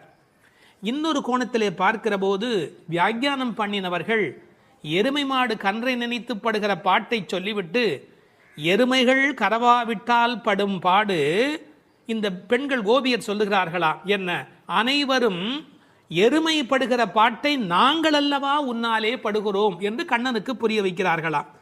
எனவே கனைத்திளம் கற்றெருமை கன்றுக்கு இறங்கி நினைத்து முலைவழியே நின்று பால் சோர. சென்ற பாடலிலே பால் கறப்பதை பற்றிய குறிப்பு வந்தது. கற்றுக்கறவை கணங்கள் பல கறந்து என்று வரும். இந்த பாடலிலே பால் கறவாமை பற்றிய குறிப்பு வந்தது. அப்படியானால் எது உண்மை? இப்படி எடுத்துக்கொள்ள வேணும். பக்தி யோகத்தில் ஈடுபட்டிருக்கிற தன்மையினை இந்த பாடலும், கர்மயோகத்தில் ஈடுபட்டிருக்கிறவர்களை பற்றிய குறிப்பை அந்த பாடலிலும் ஆண்டாள் குறிப்பிடுகிறாள் என்று பொருள் கொள்ள வேண்டும். நற்செல்வன் தங்காய், சிறந்த செல்வமுடையவனுடைய தங்கையே. அவன் எப்படி நற்செல்வனாக இருக்கிறான்? கண்ணனுடைய மிக நெருங்கிய நண்பன் ஒருவன். அதை ஆழ்வார் பாடுகிற போது சொல்லுகிறார். பெரியாழ்வார் திருமொழியிலே சுரிகையும் தெரிவில்லும் செண்டுகோலும் மேலாடையும் தோழன்மார் கொண்டு ஓட ஒரு கையால் ஒருவன் தன் தோளை ஊன்றி. கண்ணன் எப்போதும் யாராவது ஒருத்தனுடைய தோளை அணைத்தபடி இருக்கிறானா, அப்படி ஒரு கையால் ஒருவன் தன் தோளை ஊன்றி. எனவே கண்ணனுடைய மிக நெருக்கமான நண்பன் அவனை விட்டு வராமையினாலே அவன் வீட்டு எருமை கரவாதபடி போயிற்று என்று பொருள் கொள்ள வேண்டும். தமிழிலே மாடு என்பதே செல்வத்தை குறிப்பது. எனவே அந்த மாட்டின் பெருஞ்செல்வம் உடையதால் நற்செல்வன் தங்காய் என்று பொருள் செய்தார்கள். தத்துவார்த்தமாக பொருள் செய்தவர்கள் ஆண்டாளுக்கு சகோதரராக எம்பெருமானாரை சொல்லுகிற மரபு வழி சிந்தனையினை கொண்டு வருகிறார்கள். பெரியாழ்வார் பெற்றெடுத்த பெண் பிள்ளை வாழியே, பெரும் புதூர் மாமுனிக்கு பின்னானாய் வாழியே என்று ராமானுஜருக்கு தங்கையாக ஆண்டாள் பேசப்படுகிறாளே. கோயில் அண்ணா வாரும் என்று ஆண்டாள் அழைத்தாளே, அந்த இங்கு நினைவூட்டி நற்செல்வன் தங்காய் என்று ஆண்டாளையே குறிப்பிடுகிறார்கள். அது மட்டுமல்ல, கைங்கரிய லக்ஷ்மி அதுதானே செல்வம், இந்த உலகத்தில் பகவானுக்கு செய்கிற சேவையே பெரிய செல்வம் என்று வேறு ஒரு கோணத்திலும் இதற்கு உரை எழுதுவார்கள். இந்த பெண்கள் இப்போது பேசுகிறார்கள், அம்மா உன் வீட்டு வாசலிலே மார்கழி பனி தலையிலே வந்து விழுகிறது, நாங்கள் எதை பிடித்து கொண்டு நிற்கிறோம் தெரியுமா? உன் வீடு சேராகி கிடக்கிறது, எருமை பால் ஓட ஓட கீழே கால் வைக்க முடியவில்லை, சேராகி இருக்கிறது. பழைய காலத்தில் வீட்டு கதவுல நாதாங்கி என்று ஒன்று தொங்கும், அதைத்தான் நாதம் சத்தம் போடுவார்கள், தட்டினா வீட்டுக்குள்ளே கேட்கும் என்ற காலிங் பெல் இன்றைய மெத்தடில். அந்த நின் வாசல் கடையை பற்றி நாங்கள் நாதாங்கியை பற்றி கொண்டு நிற்கிறோம். அதுக்கு உரை எழுதும் போது சொன்னார்கள், மேலே பனி வெள்ளம் மனத்தே பால் வெள்ளம், தரையிலோ மேலே பனி வெள்ளம் மனத்தே மால் வெள்ளம், மால்னா திருமால், மனத்தே மால் வெள்ளம் தரையிலே பால் வெள்ளமாய் தெப்பம் வற்றுவாரை போலே உன் வீட்டு நாதாங்கியை பிடித்து தொங்கிக் கொண்டிருக்கிறது கான். அப்படியெல்லாம் அந்த நாதாங்கியை பிடித்து கொண்டு இவைகள் தொங்கிக் கொண்டு நிற்கிறார்கள். சினத்தினால் தென்னிலங்கை கோமானை செற்ற மனத்துக்கு இனியானி பாடமும் நீ வாய் திறவாய். அளவு கடந்த அநியாயம் செய்து விட்டான் ராவணன். என்ன, சீத்தையை ராமனால் பிரிய முடியாது, பிராட்டியையும் பெருமாளையும் பிரிக்கக்கூடாது. அந்த பாவத்தை செய்தமையினால் கோபப்பட்டு சினத்தினால் தென்னிலங்கை கோமான் ராவணனை செற்ற அழித்த மனத்துக்கு இனியானை பாடவும் நீ வாய் திறவாய். ராமன் மனத்துக்கு இனியவன் என யாருக்கும் எந்த நோவும் வரக்கூடாது என்று எண்ணுவது ராமனுடைய பண்பாடு. எப்படி என்று குகனை போன்ற அன்பர்கள் வருகிறார்கள். இவன் தாழ்ந்தவன் என்று நினைக்கல, ஏழை ஏதலும் கீழ்மகன் என்னாது அவனோடு அன்பு பாராட்டுகிறார். கிளிக்கு யாருடைய பெயர் வைப்பது என்று கேட்கிறாள். கைகேயி அம்மாவுடைய பெயரை வை என்று சொல்லுகிறார். இப்படி எல்லோருக்கும் மனத்துக்கு இனியனாயிருந்த அழகை வைமு கோபாலகிருஷ்ணமாச்சாரியார் உரையிலே ராமாயண பாடல்ல இருந்தே பல குறிப்பு சொல்லுகிறார். மனத்துக்கினியானே என்ற தொடர்க்கு நட்பினர் நொதுமலாளர் பகைவர் ஆகிய மூவகையர் மனத்துக்கும் இனியவன் என்று பொருள் கொள்ளலாம். குகன விடுங்கள். அடுத்தாற் போல வாலிக்கும் ராவணனுக்கும் கூட இனியனாயிருந்தான் என்றோ, மூக்கும் காதும் வெம்முரண் முலை கண்களும் முறையால் இழந்து அரற்றிய சூர்ப்பனகையும் போக்கினீர் என் நாசி பொய்த்து என் என்றும் மேக்குயரும் நெடுமூக்கு மடந்தையர்க்கு மிகையன்றோ என்றும் பிழை செய்தீரோ என்றும் சூர்ப்பனகை ராமனை புகழ்ந்து பாடுகிறாள். மார்பில் ராமபானம் பாய்ந்து நின்ற நிலையும் வாலி ஓவியத்து எழுத ஒண்ணா உருவத்தாய் என்று சொல்லுகிறான். ஆவி போம் வேலைவாய் அறிவு தந்து அருளினாய் என்று பேசுகிறான். ராவணன் மாலியவானிடத்திலே வந்து சொல்லுகிற போது நாசம் வந்துற்ற காலை நல்லதோர் பகையை பெற்றேன் என்றார். அது மட்டுமல்ல, ராமனுடைய தோற்றத்தை பார்த்துவிட்டு சொல்லுகிறான், ராகவன் மேனி நோக்கி தீயன கொடிய வீர சேவகச் செய்வை கண்டால் நாயன தகுதும் அன்றே காமனும் நாமும் எல்லாம் என்று பகைவனை கொண்டாடுகிறான் ராவணன். எனவே ராமனிடத்தில் எல்லோரும் அன்பு பாராட்டுகிற காரணத்தினாலே அவன் மனத்துக்கு இனியவனாக இருக்கின்றான். அந்த மனத்துக்கு இனியானை நாம் பாட இனித்தான் எழுந்திராய். ராமாயணமே சொல்லிவிட்டோம், இன்னும் நீ எழவில்லையே, ஈதென்ன பேருறக்கம். இந்த உறக்கம் நியாயமா? இப்படி தூங்கி தொலைக்கிறாயே. அனைத்தில்லத்தாரும் அறிந்தார். உனக்கு வெக்கமா இல்லை? பக்கம் வீடு எதிர் வீடு எல்லாருமே நீ எழவில்லை என்பதை தெரிந்து வைத்திருக்கிறார். மனிதர்களுடைய இயல்பு தன்னை பற்றி அக்கம் பக்கம் என்ன நினைக்கும் என்கிற ஒரு கூச்ச சுபாவம் உண்டு. அதை இந்த இடத்துல எடுத்து சொல்லி அனைத்தில்லத்தாரும் அறிந்து என்று உரை எழுதினார்கள். ராமானுஜரை நினைவூட்டி உரையிலே இன்னொரு குறிப்பு சொன்னார்கள். திருக்கோஷ்டியூர் கோபுரத்தின் மேல் ஏறி திருவெட்டெழுத்தினுடைய பொருளை ஓரான் வழி உபதேசமாக வருகின்ற ஒன்றை கூட எல்லாரும் அனைத்தில்லத்தாரும் அறியும்படியாக சொன்னவர் ஸ்ரீ ராமானுஜர் அல்லவா? அவரை இந்த இடத்தில் நினைவு கூர்ந்து இந்த பாடல் நிறைவு பெறுகிறது.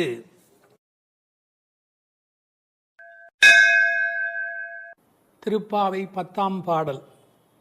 நோற்றுச் சுவர்க்கம் புகுகின்ற அம்மனாய் மாற்றமும் தாராரோ வாசல் திறவாதார் நாற்றத்துழாய் முடி நாராயணன் நம்மால் போற்றப் பறைதரும் புண்ணியனால் பண்டொரு நாள் கூற்றத்தின் வாய் வீழ்ந்த கும்பகர்ணனும் தோற்றும் உனக்கே பெரும் துயில்தான் தந்தானோ ஆற்ற அனந்தல் உடையாய் அருங்கலமே தேற்றமாய் வந்து திறவேலோர் எம்பாவாய்.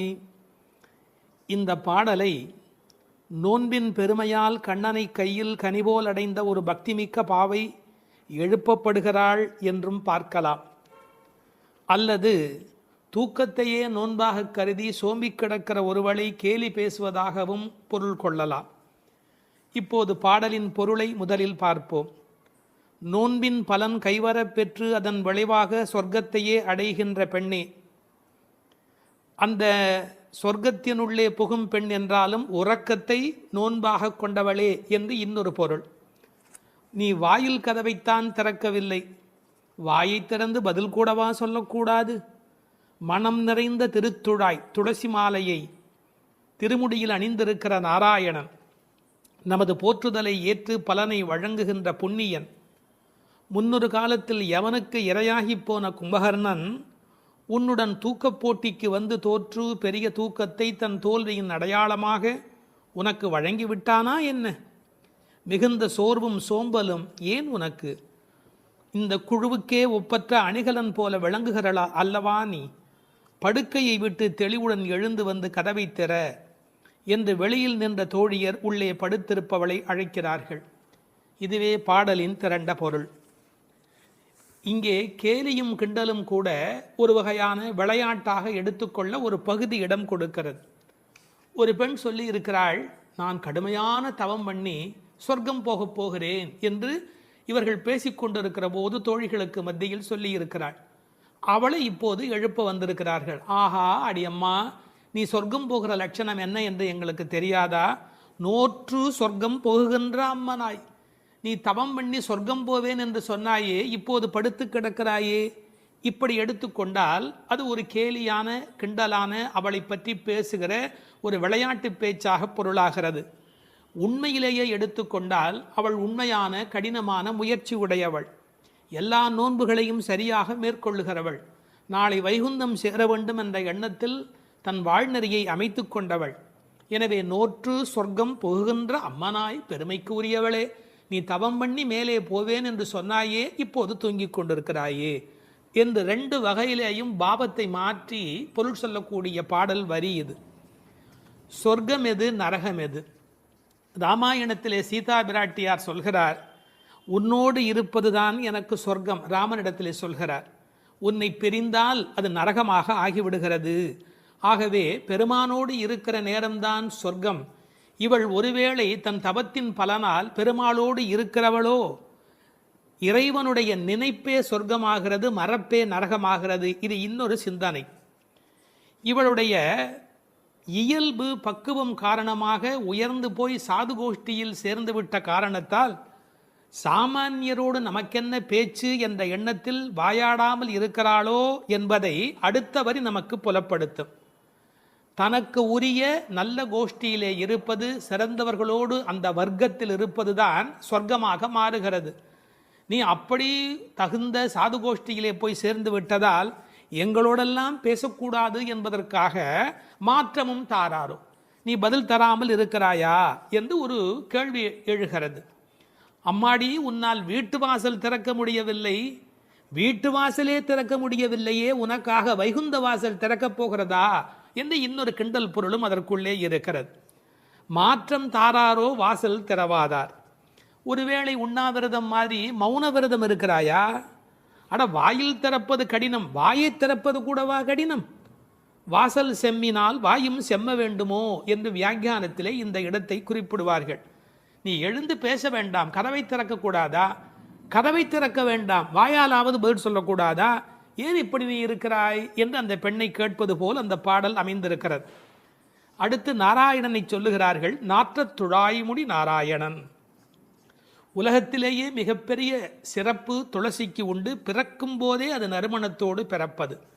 அதனால்தான் பின்னாலே பாடுகிறார்கள், இருந்தவண்ணாகிலும் கொண்டு வீசுமினி.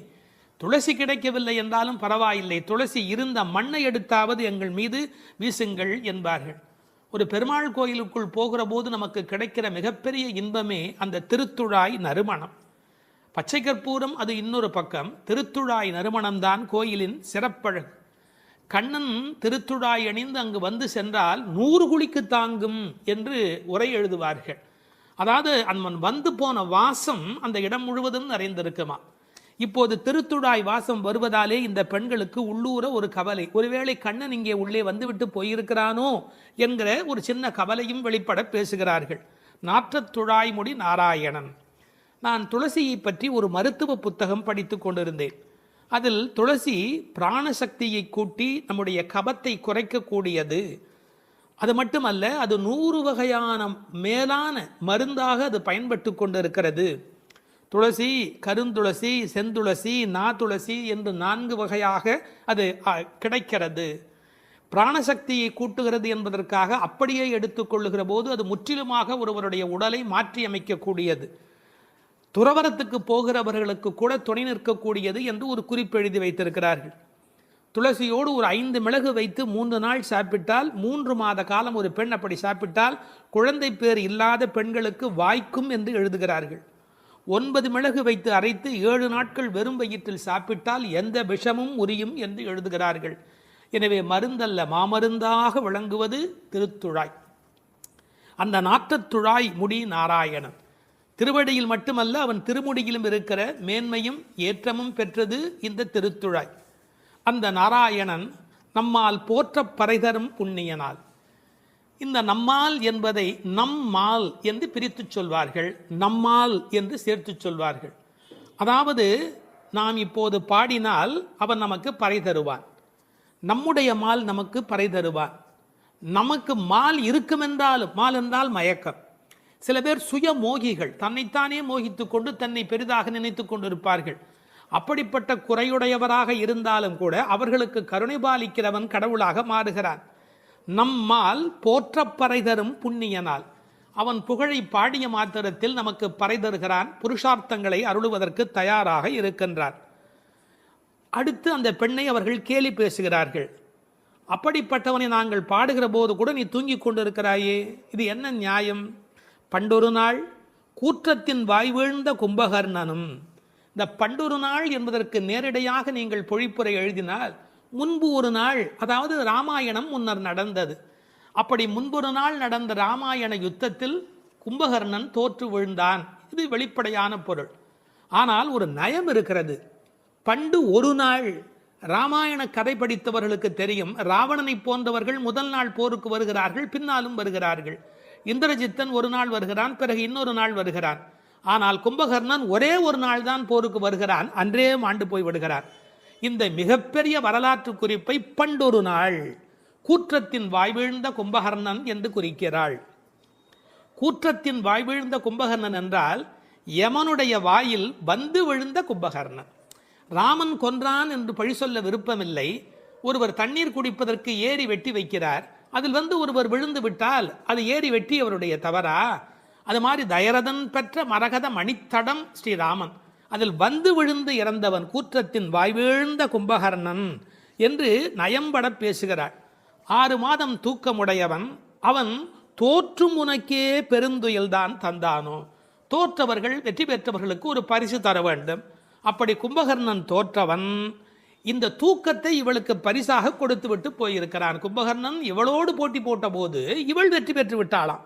அந்த கேலி பேசுகிறார்கள், தோற்றும் உனக்கே பெரும் தொழில்தான் தந்தானோ. சோம்பல் எல்லா நோய்களுக்கும் மகப்பேறு மருத்துவ மறை. ஆங்கிலத்திலே என்தூசியாசம் என்று ஒரு வார்த்தை சொல்கிறார்கள். அதை பற்றி ஆழமான பொருள் சொல்லுகிறவர்கள், என்தூசியாசம் என்றால் உற்சாகம் என்று மட்டும் பொருள் அல்ல, இறைமையில் நிறைந்தவர் என்று ஒரு பொருள் கொள்ளுகிறார்கள். எனவே சோம்பல் இறைநிலைக்கு எதிரானது. உயிர்ப்பு இறைநிலைக்கு அடையாளமானது. நீ இப்படி கும்பகர்ணனை போல் தூக்கத்தில் இருக்கிறாயே, நீ அனந்த நிலையில் இருக்கிறார், அதாவது தூக்கமும் இல்லை விழிப்பும் இல்லை, அந்த நிலையில் இருக்கிறாய், ஆற்ற அனந்தல் உடையாய். ஆனால் நீ யார்? எங்களுக்கு அரும் கலை. நீ வந்தால் எங்கள் கோஷ்டிக்கே பெருமை, எங்கள் கோஷ்டியே ஒளி வீசக்கூடியது, எங்களுக்கு நல்ல அணிகலன் நீ. தேற்றமாய் வந்து திரவேலோர் எம்பாவாய். தேற்றமாய் என்றால் படுத்த நிலையிலேயே அப்படியே எழுந்து வெளியிலே வந்து விடாதே.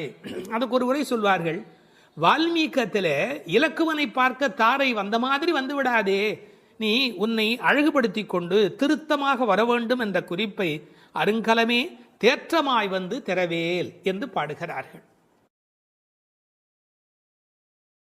9வது பாடல்.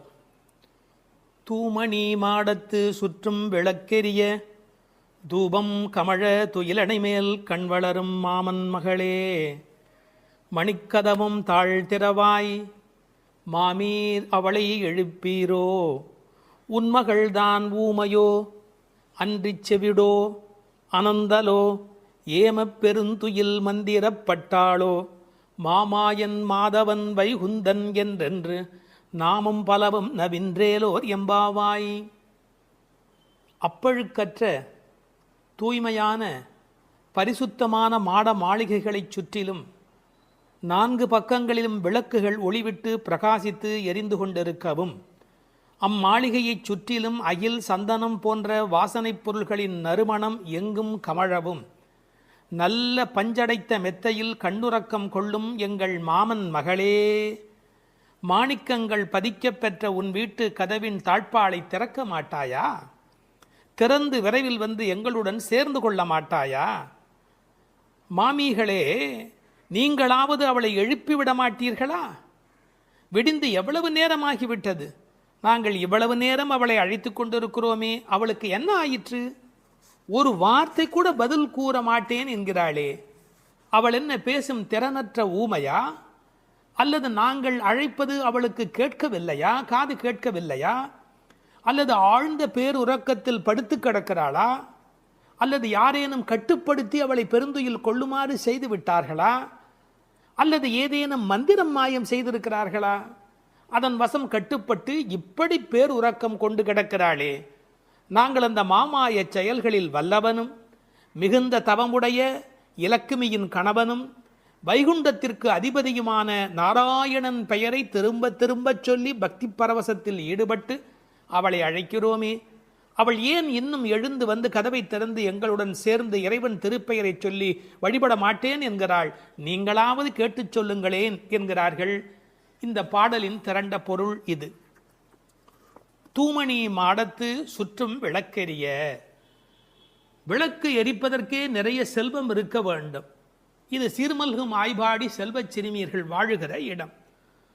அந்த வீட்டினுடைய அமைப்பு எப்படி இருக்கிறது? தூய்மையான ரத்தின மணிகள் அப்படியே பதிந்து வைத்திருக்கிறார்கள்.